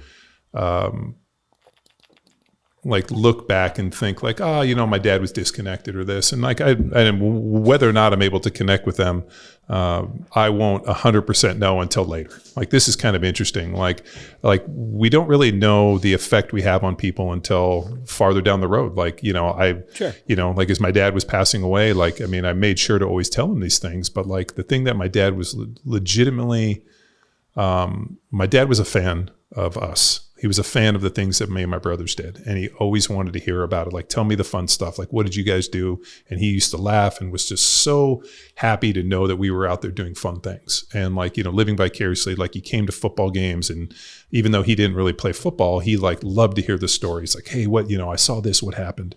And I think he was generally a fan of like the successes we had, and was always there like in the face of defeat. Like if there was a problem, I mean, he was a lawyer, so he was good at solving problems. But I don't, and maybe this has taken a number of years, but like I think the best version of myself is right around the corner. And if I don't continue to express these things, then I'm never going to attain that best one. Like if you think about like The Rock got in the best shape of his life in his 50s, right? Like, so like I met Dwayne Johnson, The Rock, when I was, 23, 24 years old. He's probably late 20s, and like did not physically look at all like he looks today. The fucking Rock like in those Fast and Furious movies. And so I always think like, man, he got in the best shape of his life in his 50s. Like, can I be the best version of myself in the 50s? Can I be the smartest, most, intellectual? And I think to some extent, like the hard veneer shell of playing in the NFL, it just hardens you just because you have to. Like, you can't show emotion. It's got to be cool, calm, and collected. But I think having kids is like I said, is impactful in that, here are these little humans that you have to shepherd across. And being able to connect with them in an interesting way. And then here's an interesting thing too. Not everybody connects with their kids. This has been an interesting observation that I've talked like not everybody likes their parents. So like as a kid, you don't get to choose your parents. As a parent, you don't get to choose your kids. And so you're kind of, the universe thrusts you together. God decides, he ordains like, hey, this is who the little human that you're going to raise. And you as a parent realize that like, regardless of how these kids are, I have to do everything to try to connect with them. And I think that's been kind of interesting. I mean, for me, I think the universe gave me twin daughters, which feels like a cruel joke for the fact that like I grew up with all brothers, only worked around guys. And here I am trying to manage like a wife and these two daughters, to the point where I took my son out to dinner and he's like, man, it's way less stressful when it's just you and me. And I was like, you're like, yeah, dude. Yeah. Women, and so like women, they add a different layer to it. And like, with the girls and this, it's just, it's interesting. But I think, the idea of like, how do I continue to grow? How do I continue to be the best version of myself? And what does that look like? And then, hopefully having meaningful conversations with people where I can potentially data mine enough information to know if what I'm doing is good or bad. And, and I guess like, I won't really know until my daughters are old enough. I mean, this is an interesting piece. Like as a child, you kind of live in this, and it's not until you like leave the house and realize that like your parents are just people too, that are just trying to figure it the fuck out and are doing the best with the equipment and the software that they were given. And I think like that didn't happen until I was a little bit older in my 20s, when I was like, oh shit, my parents were just people that had kids. Because you grow up and you think your parents are infallible, and like, why did they do this and this? And people want to blame their mom and dad for all these different things. And you get to realize, you're like, oh shit, they were just people doing the best they could. And this is what they were doing. And, and then being able to like ask them questions and be inquisitive and, hopefully have a good relationship with them as you go on through the rest of your life. Yeah. I mean, what I heard in what you said there was like, what you think has allowed you to do it to some degree is, I heard a sense of humility of like, oh, is this the best thing that could be done? Like, not just because it was done to me, I'm going to pass it along sort of deal. And a constant bit of reflection on self-reflection, and also getting words from peers around you being like, hey, is this the best choice to be making right now? And then being able to, so like there's a curiosity, there's a humility associated with that. And then there's also like a constant examination of like, is this working? And I think that that's the best way to go through the world. I think that's one of the most beautiful things about coming up in the CrossFit methodology is like the goal is to be like, is this working? If it's not, let's do something different. Like it's the scientific method for almost everything. Like you go, you don't say, this is how it is. You say, I want this outcome. What can I do to get that outcome? Is this the best way to get that outcome? Over and over and over again. You do that with your own life. You do that with your parenting. You do that in all these areas. And then you ask people around you, and you are curious. And I don't know. It sounds to me like you carry a bit of humility organically, and you're also pretty smart, but you didn't ever have to posture in like the classic masculinity because you were there. You were already validated in that space because you're also gigantic and can smash people. Just, you know, I'm a 5'7" man, so like coming into my own strength there was different. It's like people never looked at me as a threat, but I've never felt not masculine. I was always like, no. Did you ever feel insecure about being a short king? Never. Like never. Like I always dated like 5'10" girls and dude. When I met you, you were dating I think I even high-fived you. You were dating that tall volleyball girl, and I was like, nice, good work. Yeah, But like that's an interesting one because I do hear this from a lot of guys. Like, and it's not something that, you know, obviously because I was 6 feet when I was probably 13. And, you know, then I grew 6'6". I still grew 2 inches in college, but like, I was always amazed, where guys would be like, oh, you know, on dating apps and these girls are super discriminatory against me for being short. And I was like, why? These bitches are short. Yeah. And I was like, so what? So what? A girl's 5'2" and she's discriminating against a guy who's 5'7"? I was like, that seems crazy to me. Straight up. Yeah. Well, it is crazy, but at the same time, like, so what? Like, there's millions and millions of women out there. Like, if someone's saying like I'm discriminating, I'm leaving you out because you're too short, that shouldn't bother you. You should go, that's a bad person. Yeah. Like that. Yeah, you're superficial. That's equal to someone being racist and just being like, I don't like them because of the color of their skin, and you're like, that's the same thing. So they're just a bad person, but they're disguising it in some sense of like, no, it's what I'm attracted to. You know, like, who cares? Like that person you wouldn't want to tangle with anyway. Like, people who have an issue with me because of my height. Like I play volleyball. Yeah. Like, I am the shortest guy out there, and I don't feel short. Yeah, but you can jump. Yeah, but you can jump. I can jump, but I stand on land next to these guys, and they're like 1.5 feet taller than me. It's hilarious because in the sand, I'm always like, yeah, we're about the same height. Maybe they're like a couple inches taller. And we get on land, and they're all like 6'6", you know, 6'5", 6'4", 6'6". You know, I'm like, these guys are enormous. They're literally 1 foot taller than me. But I don't know. I think to take it all the way back to what I was saying in the beginning, I think I've always felt loved. I've always felt like my parents loved me. I don't walk through the world being like my parents love me, but like at a core level, I knew that was the case. So all of the strife that I've faced felt superficial. It was always just like, yeah, you want to not like me because I'm short? That seems weird, but okay. Like, we'll move on, you know, like, I guess you won't be my friend. I will go this way and be friends with this other group of people, you know? And it gave me some, I'm not saying life has been cheery for me. I've had plenty of times where I questioned everything that was going on, my own intellect, my level of attraction, my everything, you know? I struggled in school. But that's good. I think if you don't suffer from some form of imposter syndrome more often than you should, like, that's like, I'm amazed that people don't do that, because I go through this all the time. I'm like, is what we're doing matters? Does this shit suck? Am I a fucking idiot? Like, I go through this constant imposter syndrome, and it's just like, but I think it's good because it allows you to recalibrate. Like, I hope to one day to figure it the fuck out. And I don't necessarily know what that is, but like, whenever I meet people are like, oh, I got it all figured out. I'm like, you know, like the Andrew Tates of the world and these guys. And I'm like, man, I've never met these people in person, so I don't know. It's probably just some weird facade. But like, anybody that thinks that they got everything figured out and they're going to tell you how it is, usually is the biggest piece of shit on the planet.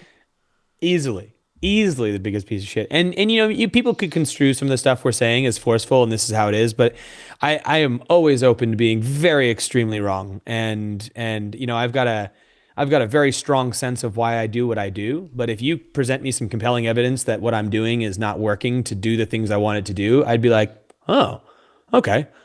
Maybe you're right. You know, like, let's examine this. Like, I recently got into my friend just became an attachment theory coach. Like, have you looked at attachment theory? Like, what's that? So attachment theory is like, it goes back to it's Freudian in its base, but it was originally created during I think it was like World War II. World War I, where they essentially, there's these researchers who, like, kids got pulled away from their parents in order to in order to essentially protect the kids, and because the parents were in like war zone areas that they needed to like be there to help with stuff. But and they were put into really good homes, but they were like these big swaths of groups of kids that were pulled away from their biological parents, and were really well taken care of, but started manifesting like all of the like craziest like anxiety symptoms, and started like peeing themselves in the middle of the night and like doing all these things that were just like over the top like bad behavior.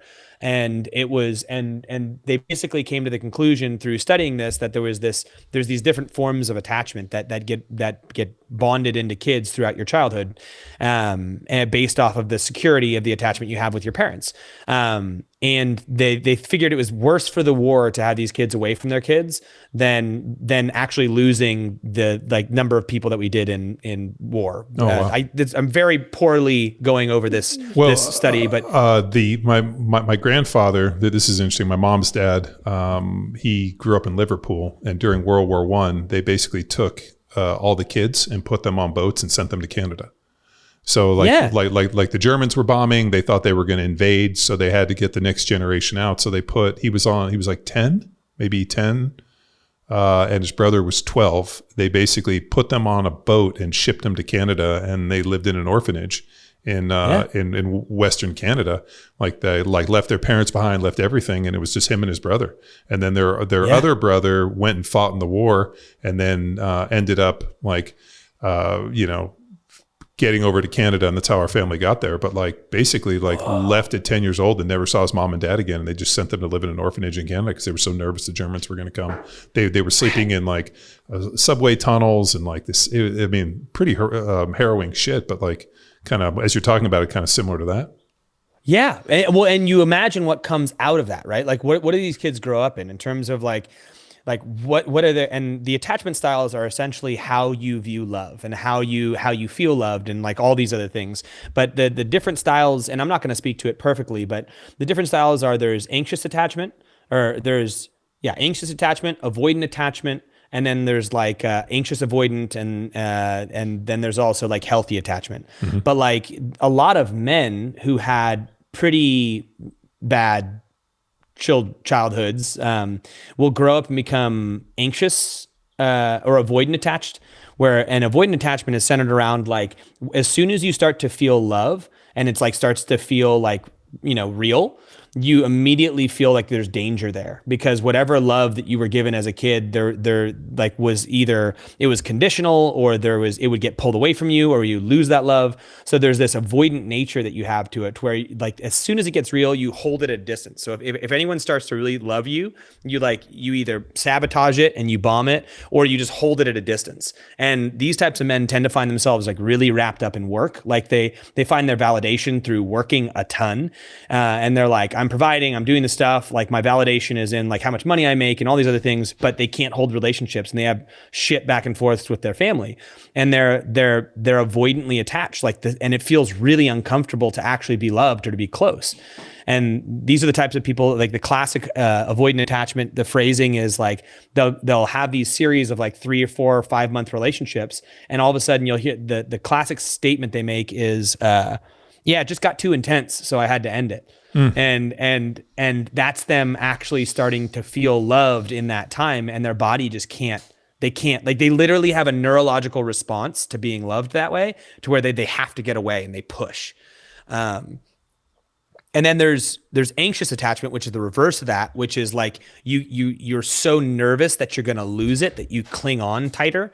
And that's the anxious attachment. It's like you're worried that the love is going to leave, so you'll do anything, even like really bad stuff, to like stay close to the person. And then you over smother these people, and oftentimes you'll get like anxious men and avoidant women who get in relationships, and then there's this like horrible back and forth, and the whole thing my reason I was mentioning this, I'm just learning all this theory, and you can start to see tendencies in your life of like, oh wow, like that's when I'm unhealthy, that's where I go. Like what based off of, and it's not like that determines my fate, but then you go, okay, that's really interesting, because when you look at it logically, I shouldn't feel the way I do in these scenarios, but that's where my body goes in a very like a core way. And now I can look to address that and go, okay, this is this is other stuff coming up. I'm not going to let it make me feel this way, or I'm going to choose another path, or I'm going to learn how to self-regulate. And, I'm 40 and I'm learning, attachment theory. And this is what we should be open to, is being like, oh, there's other stuff out there that can help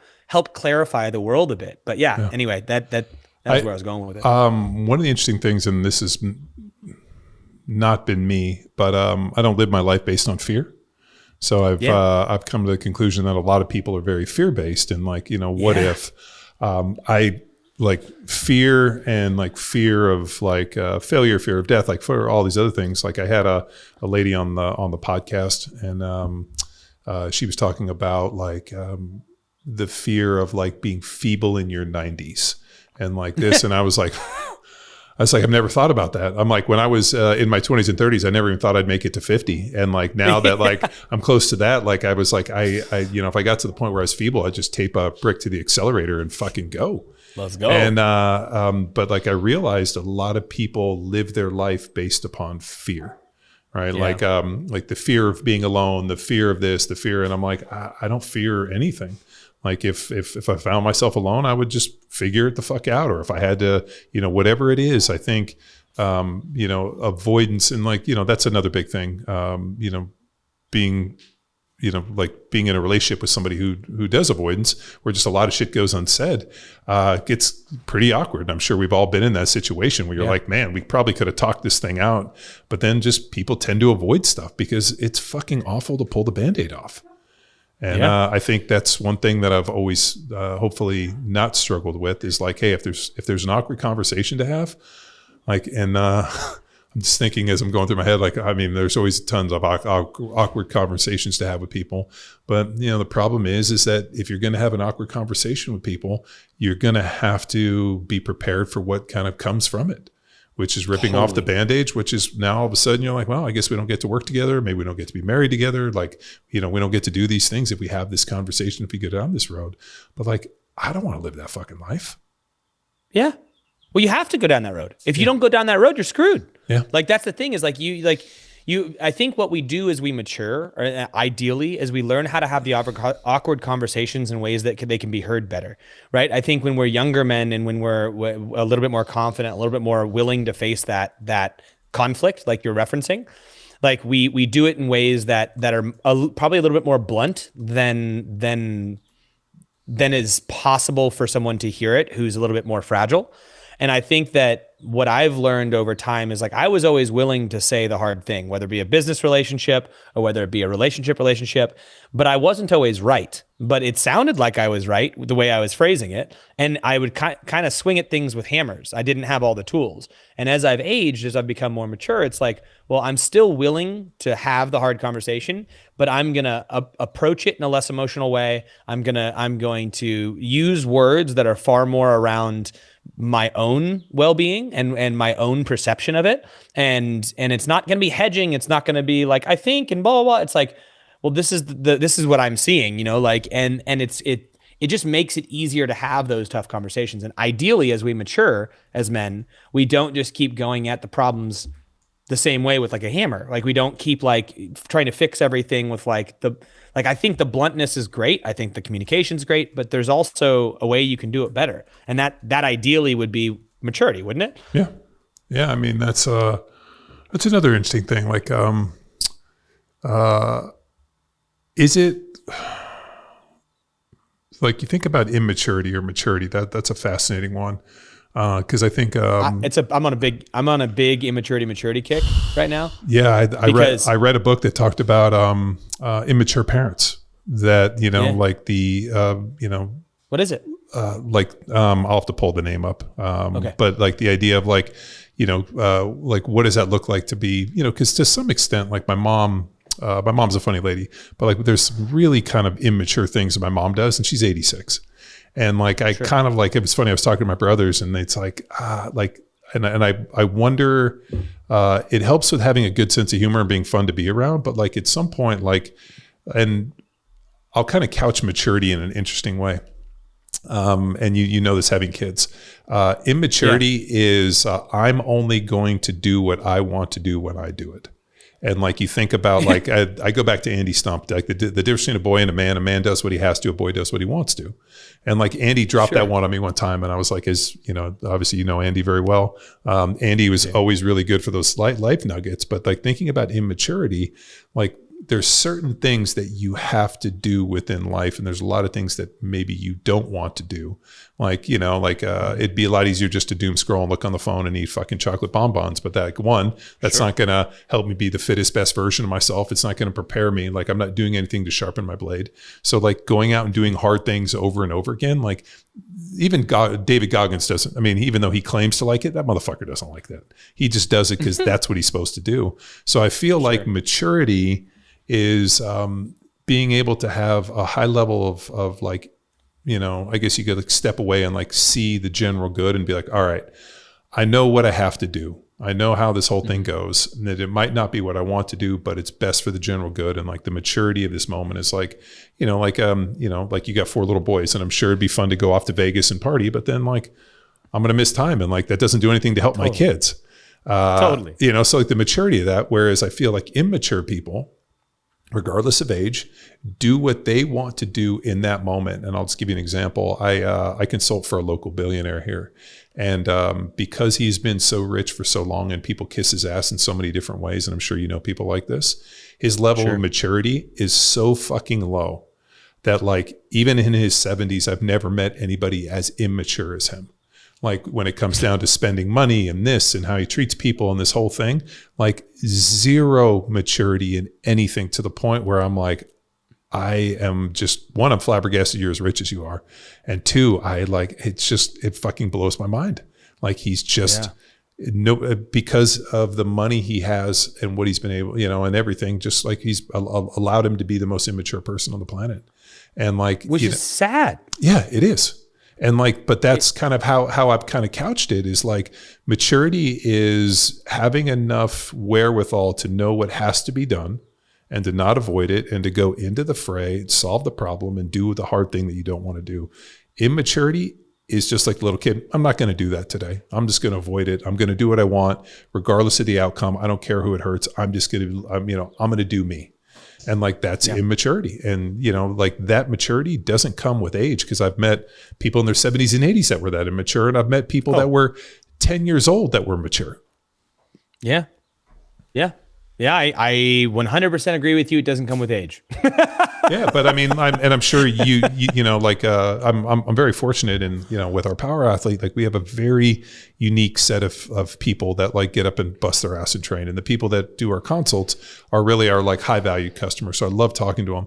And these people are so highly motivated. Like I was on a call earlier with a gal from who's of Indian descent, but she's in the UK, works at a bank. They have a gym at the office and this, and she trains in the garage and like does all this, and she's trying to figure out how to do all these different things. And as I'm talking with her, I'm like, she's a professional, she's a mom, she's got 2 kids, she's just trying to figure out how she can lift weights 4 days a week within her schedule. And I'm on the phone trying to like put this thing together, and I'm like, I got the greatest job in the world. I'm basically trying to figure out how much aerobic capacity work she needs, what are good metrics for it, how she can do this. And like these people are like trying to like fine tune this thing, and I'm all in for it. Like, this is so tip of the spear. And then then you have other people that are just like, I don't want to get off the couch today. I just want to, I'm going to feed my inner child by just fucking doing nothing, by binge watching Netflix. And it's such a weird kind of like, I get to see and talk to these people. And then when I meet people on this side, I'm like, really? Wow. Fuck. Like, what did you do today? Like you speak about the training thing, and it's actually something that I've popped up, and I might get hated by your listeners for saying this, but it's a maturity in training to me is something that I've actually hit on a few times recently, because I think I'll put it in like immature, maturing, and then mature when it comes to training. And this is where I'm, and you could disagree because we're allowed to disagree, but sure. This is where my brain is at right now. Is truly immature is not training. Like if you don't train, like if you don't spend time moving your body, like unless you are a farmer or something like that, where you actually move your body and like you're just asking to die young. we're in a day and age where we need to fake training. Like we need to fake exercise. And that's what training is fake exercise so that we can live higher quality of life. Right.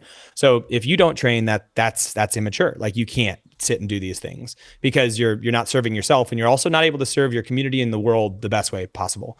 And then this is probably where I'll get some hate from maybe your community, and I'm not sure, but I think if you are what is maturing but still immature is if you are training but your only goal is what you look like, then I think that is an immature mindset for training, because I don't think you are actually servicing anything outside of self with that. And the very nature of training for physique can be done in such a way where you are also healthy, but it can also be done in ways where you are not. Sure. So I think it is a maturing form of it. But like, if you think people care really what you look like when it comes to this world, like they do for a second, but beyond that, the only one who cares about it is you.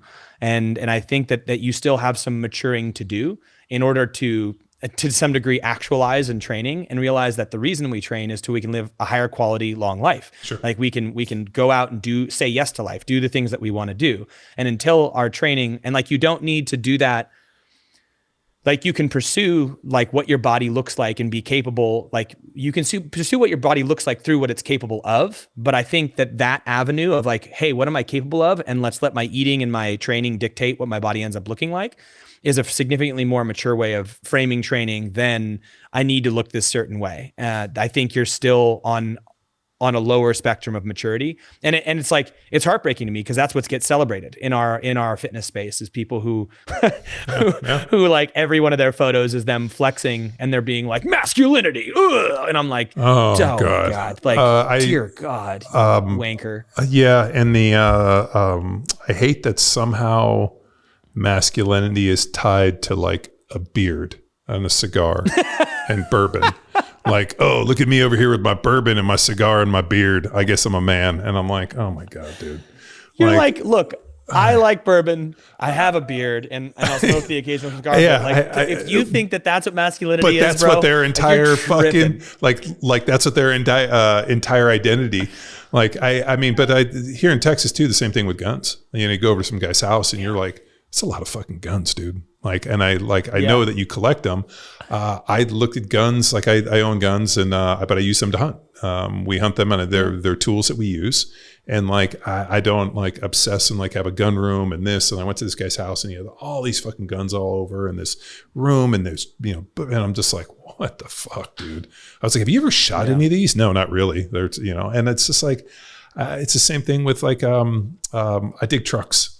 And it's kind of funny when I see dudes and they're like, oh yeah, like like it's just, I don't know, man. It's I think people are they're attaching masculinity to certain things that they think are masculine. Like, oh, I have a beard, like, I can look at Grizzly Adams and he had a beard, or, like real men drink this, or, you got a truck and this and diesels and these whole things. And it's like, yo, man, like, I think identifying what masculinity is, and I don't think that there's a universal definition. I think everybody has to define what it is for themselves. And I think like, like that, you defining what it means to be a good father. And like, the other one too is, this is really funny. Like I won't take relationship advice from people that aren't married, and I won't take, I won't take fatherly advice from people that don't have kids. I won't take life advice from people that are unmarried without kids. Like, you hear these guys that are these like 20 something influencers that are telling you how to live your life. And you're like, you're not married. You don't have fucking kids. Like, I was like, I'm not believing anything you fucking say. And I'm not taking training advice from you, from some 20-year-old kid who fucking doesn't have, a full-time job and just streams their shit all day. I'm like, I'm just not doing it. It's for the same, right? Like, and I know this is shitty, but like, I hear a lot of people that are, want to give, I mean, I was going to say, like, I don't trust skinny cooks. Like if we went to this big barbecue event with my buddy Jason down in San Antonio, or it was west of San Antonio, it was this massive fucking open fire cooking thing. And like, every one of those dudes was like a big kind of portly, heavy dude, and they were amazing cooks. And I was like, dude, I wouldn't eat a skinny guy's barbecue. I want to find like the big dude with the beard who's got like covered in seasonings, like 6 guns. And like, it's true. Like I'm not taking listening advice from fucking weak people, and I'm not taking, life advice from people that haven't lived a life. And I think that's where, so one of the things, and like, not to take this into a like kind of religious way, but I grew up Catholic. Sure. And we used to go to church every Sunday and listen to the homily. And the one thing that I never connected with, and I think this had to do a little bit more with the Catholic Church, is that they pulled a lot of masculinity out of the Catholic Church because the priests were anything but masculine. And there was always like the, like the sermon and the homily was always about this, like, turn the other cheek. And, it was always like, they just softened it so much. And then I heard not too long, or actually it was a while ago, but I did hear a Catholic priest that was talking about, they went back and they actually figured out how big the cross was, like that Jesus had to carry. So they figured out what the wood, and the Romans gave the dimensions, and it weighed like 400 pounds. And he was talking about like Jesus carried this thing on his back with a crown of thorns, barefoot, like dragged this thing.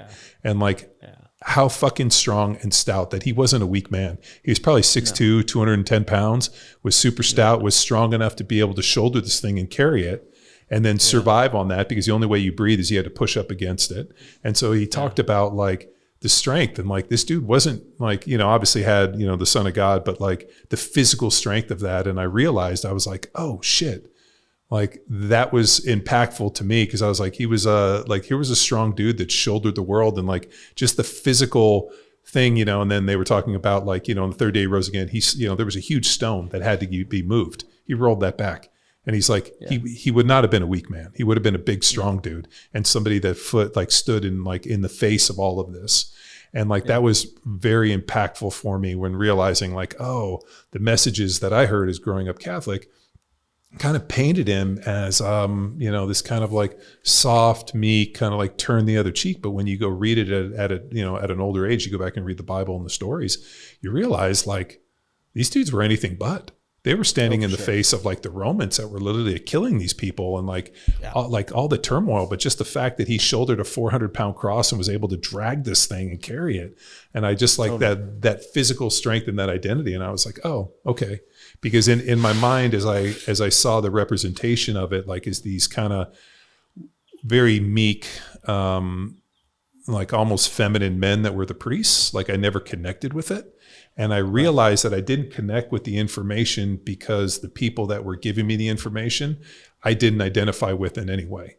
And they weren't the type of people I was. And so like, listening, and like, it's been great with YouTube and that you can kind of plug in and listen to other, people, and, you get to go around. And I just, I sometimes, like part of the problem that I didn't connect with especially that was just the people, like the individuals that were giving the message, like the Joel Osteens, and I don't fucking connect with those people. They're not like people like me, like the guy's up there with his plastic surgery and this and helicopters and all this. I'm like, this guy's a fucking piece of shit. I'm like, and he's up. So the problem is that the mouthpiece for me was such like I was so disconnected from the people that were giving the message that it was hard for me to connect to the message. And it wasn't until I got older and I went back and read it, and like just that little piece where I realized, I was like, oh, we've done such a disservice by taking masculinity out of that. And then like going back and reading that there is masculinity, and there is an idea of like, like the father taking care of his children and like doing the hard thing. Like that's what masculinity is. And I think going back and adding that to my life was like, when people ask me like, what have you learned over the many years? I think that's one of the things I've learned most recently that took me a long time to get there. And I think I was so, almost like the hurdle for me was that I just didn't connect with the people that were giving the message. They just looked like they weren't the, and then the guy also brought up a good thing. He's like, you also have to remember, like, these are the same people that, like for the Crusades, like these guys basically walked to the Middle East, walked to free Jerusalem. And like, if you watch Kingdom of Heaven, like these guys were fucking badasses. They were out there like, living and fighting for what they believed in. It's just, I think the Catholic Church has added such a interesting perspective on it by just kind of the priest being, and even when I go to church, like I get up and I just don't connect at all with the message, but then I go and I listen to some other stuff and I connect with these messages, and I wish that they would talk more about masculinity and like the strength of men, and not trying to erode it and make it universally happy for everybody. Like, oh, it's all accepting. And I just don't think that masculinity is like that. Like there's a yin and a yang.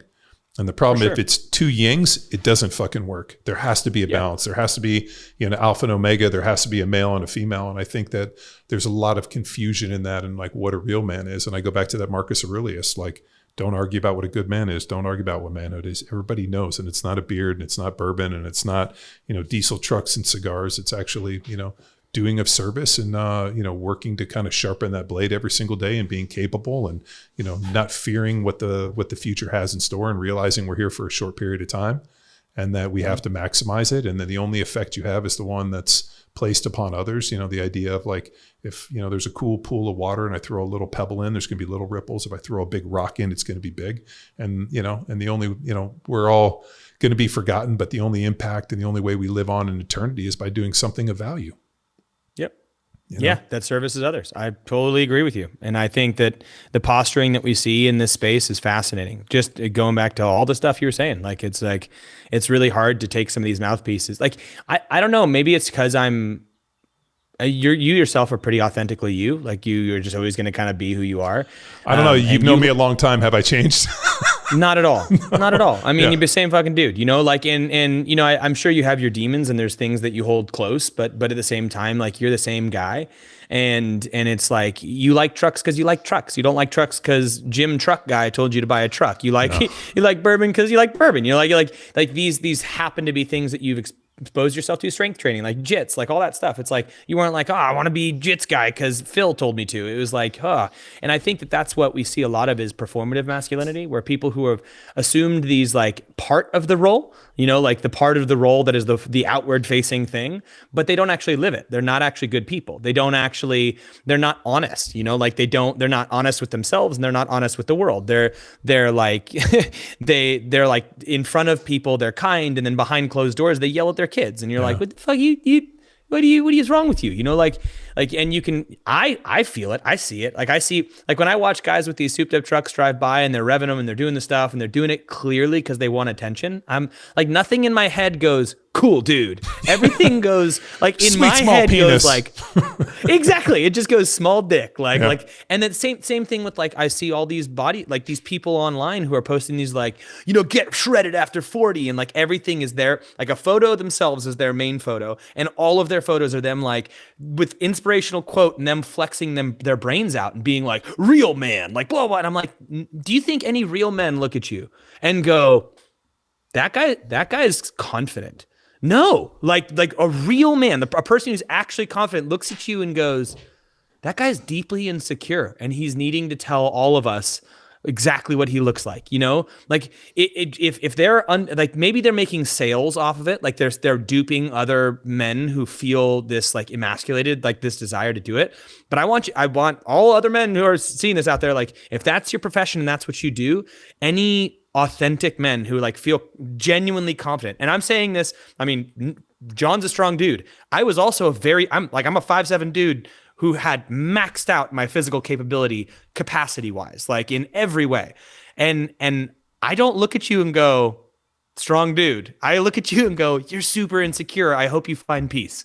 Like I hope you one day are happy with yourself. Like that's all I can do, because I don't know. I see it. It's just rife, and it's rewarded these days on social, which is fascinating to me. Yeah. I mean, the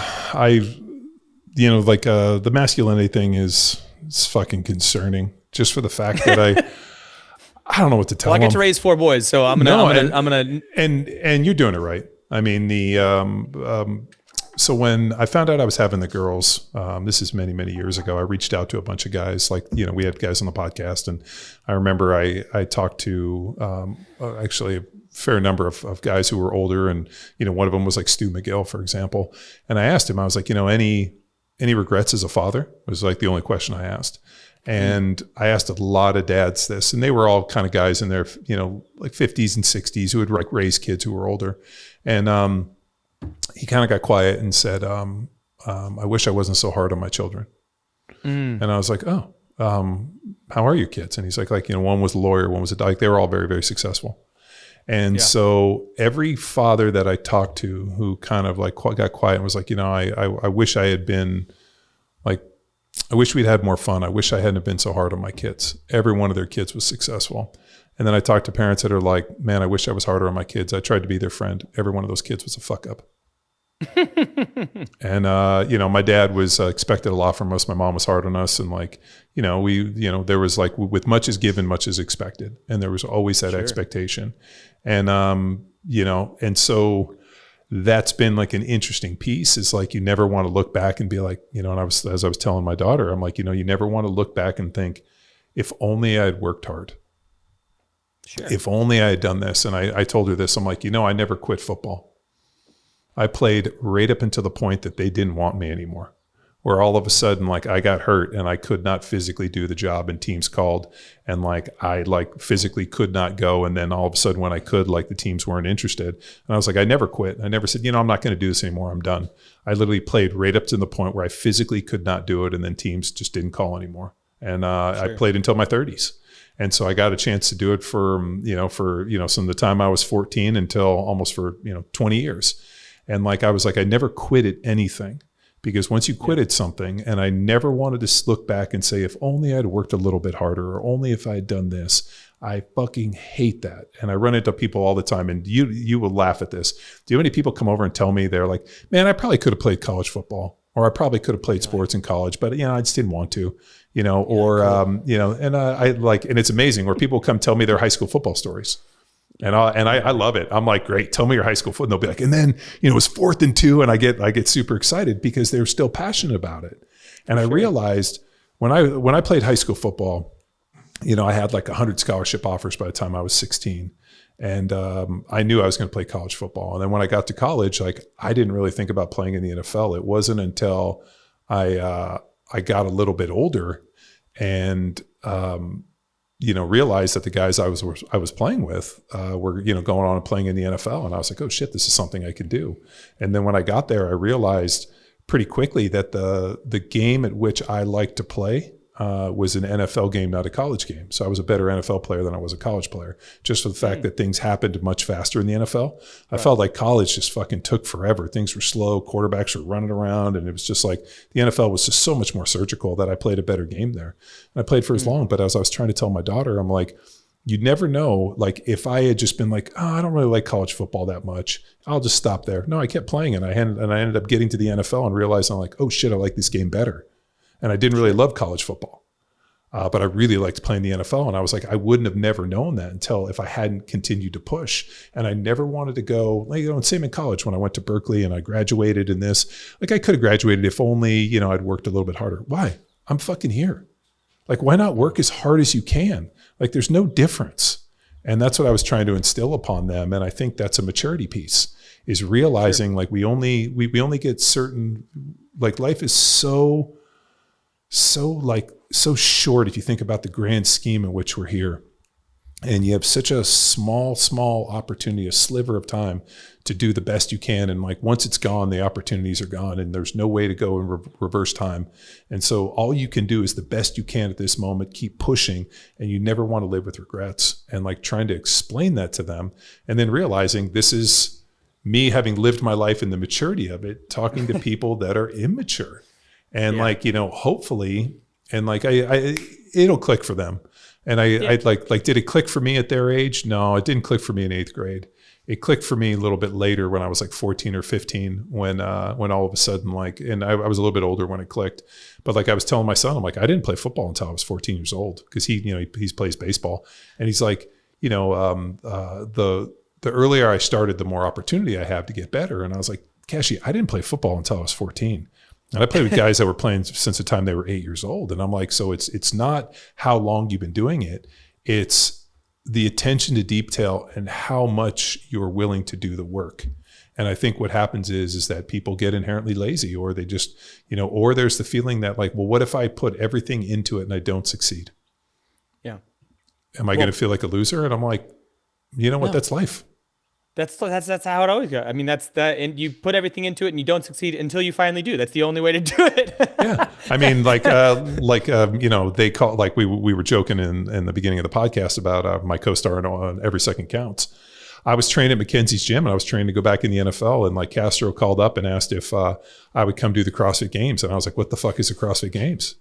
Like, and then he's like, "Hey," so then we had to pivot the training for 2 weeks to like learn all this CrossFit shit. And then they sent Saban and the guys to come film the video. And then I showed up not knowing, it was a week before training camp, to show up and do this. What the fuck is this CrossFit Games thing? And like, if I didn't do it, I was like, you know, if I didn't say, hey, fuck it, let's go give it a shot, CrossFit football wouldn't have happened. Power Athlete wouldn't have happened. Yep. So like, you never know, you know, like that movie Yes Man with Jim Carrey, where he's just like, you know, like if you just say yes, you end up getting yourself into a lot of fun. You know, maybe get yourself into trouble. But I think the opportunity of saying yes and not feeling like the you know, have I developed a skill set? Like you were talking about, you know, like you buy that house, you have this skill set, being able to do all these things. Like the only way you get a chance to do that is by actually physically doing it and not being afraid to make mistakes. Yep. Hands down. With all the building, all the stuff, it's like I have a project that needs to get done. I can't afford to have someone do it, or I don't want to. I'm going to figure it out. And then all of a sudden you have a new skill set, and then they just build on top of each other till eventually you're welding your own dam.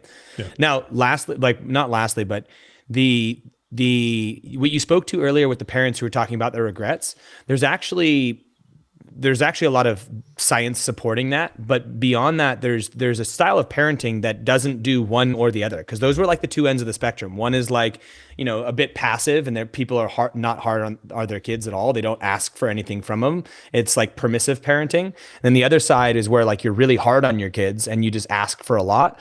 But there's the most effective form of parenting that's been studied over and over and over again is authoritative parenting, not authoritarian parenting.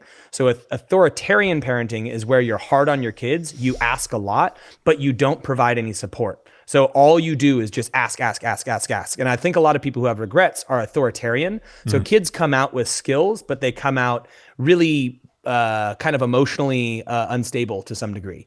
Whereas authoritative parenting is basically you balance high expectation with warmth. So you expect a lot from them, but there's warmth. And that sounds to me like, you know, how you raise your kids. Like you ask a lot of them, but there's also warmth associated with that. And like that's shown over and over and over again to have the best performing outcomes, where it's like kids come out of that with the skills to go out and live life, but also like they feel loved, you know, they feel good. I think it doesn't need to be an either or of like, I either ask for stuff of them or I don't, you know, it's like, well, no, you can put boundaries, you can ask a lot of them, but you can also give warmth and help them out at times when needed and like things like that. So to speak to your point, it's proven over and over again that authoritative parenting and authoritative leadership is one of the best ways to do it. Like high expectation, but also warmth and support. Yeah. I mean, I think, that makes sense. I mean, the one thing that kind of drives me a little bit crazy, and I see this all too often, you know, especially you're going to see when your kids get, you know, like I know you got a 13-year-old, but like this club thing is pretty interesting. Like my daughter plays club basketball, and I love to sit and watch. And a lot of times I don't go watch more because I just get frustrated with a lot of the parents that are like yelling and coaching from the stands, who have never fucking played basketball. And so I'm like, hey dude, here's the problem. Like, you're like, look, man. Like don't fucking yell at your kids if you like can't walk up the stairs without fucking getting winded.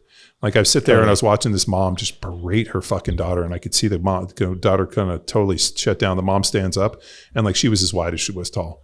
And I was like, dude, like it's just disingenuous. No. Like if you're going to fucking tell somebody to do something, at least like do something yourself. Like it'd be like, oh, you need to work out, but I don't work out.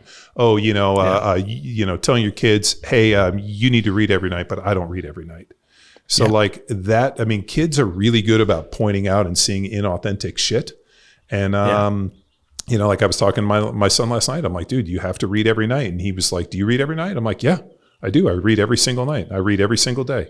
Even if it's just 5 pages, I read 5 pages. If I'm tired, I always read. And I was like, dude, you can come in like dude, if you want to read every single night, I read every night before I go to bed. Even if, you know, sometimes I read 50 pages, sometimes I read 5. but like I have to read something because I have a stack of books. And if I don't read anything, I'm never going to get through this stack of books. They're just going to be dust.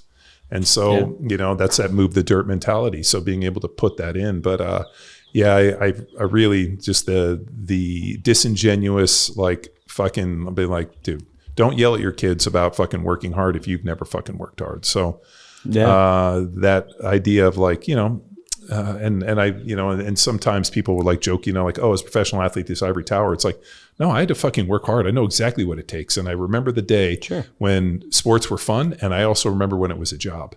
And the problem is that you guys are stealing this joy from these kids by fucking acting like an asshole. Just be there to cheer them on and hand them an orange and say, great job. I love watching you play. Yeah, totally. I mean, the fact that you think your kid's going to get something from this, like you think they're going to be the professional because you're beating it into them. Cool, man. Like, no. And do you know how many kids play professional sports? Like I was trying to explain it to people. I mean, we're talking about 8th grade girls basketball. And like, I'm like watching these parents and I'm like, do you guys realize how far away we are from this? Like they're not giving out fucking scholarship checks. They're not giving out NIL checks to 8th graders. Like just let these kids have fucking fun. And I told my wife, I'm like, I can't go. Like, I just want to fucking smash these people and yell at them. So like you go and I'll ask them how they do. Yeah, I'm kind of there too. I think part of it is, you and I kind of came to fruition on what we wanted to do with sport. Like I did what I wanted to do, like in terms of putting myself out there and doing it.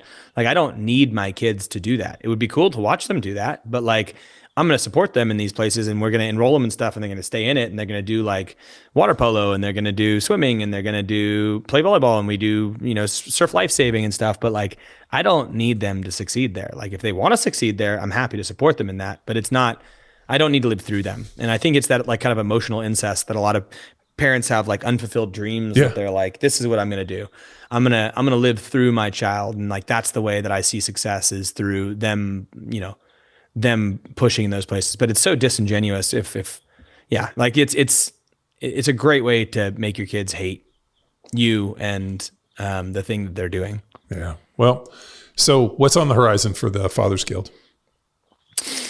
On the horizon for the Fathers Guild, I have 3 retreats this summer. I have like 8 to 10 dudes per retreat. Bring them out here, take them off grid, and we sit and we like do some hard shit and have fun and chat around a fire, eat yummy food, and spend time completely off grid. So I take your phones. You don't get any attention, any stimulation for a few days, and that does wild shit for 3 days for a man's brain. So I've got those. I'm running these things called Heroes Journeys, which are basically where you remove things from your life that don't service you, things like alcohol, pornography, negative speech, things along those lines.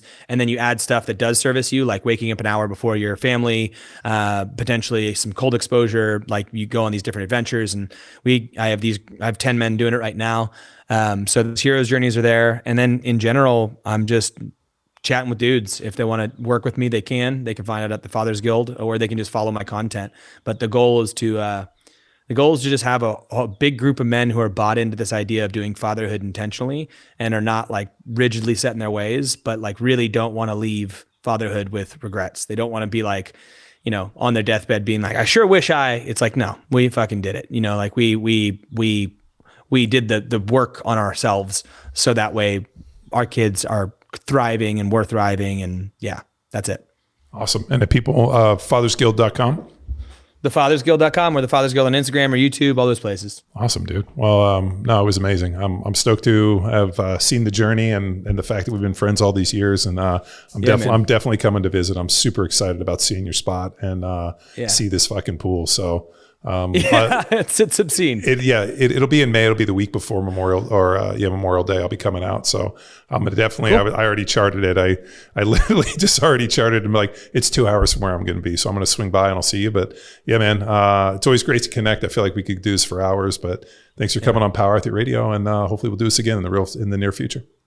Hell yeah, man. Appreciate having you. And I'll bring you on mine when I get it. Let's do it. All right, man. Thanks for tuning in. Another episode of Power Athlete Radio. This episode of Power Athlete Radio is powered by Train Heroic, the most immersive strength training app experience on the market. We've built an online training business by partnering with Train Heroic to deliver all of our world-class training programs like Jack Street, Hammer, Field Strong, and Grindstone. To learn which Power Athlete training program best suits your goals, head to powerathletehq.com/training.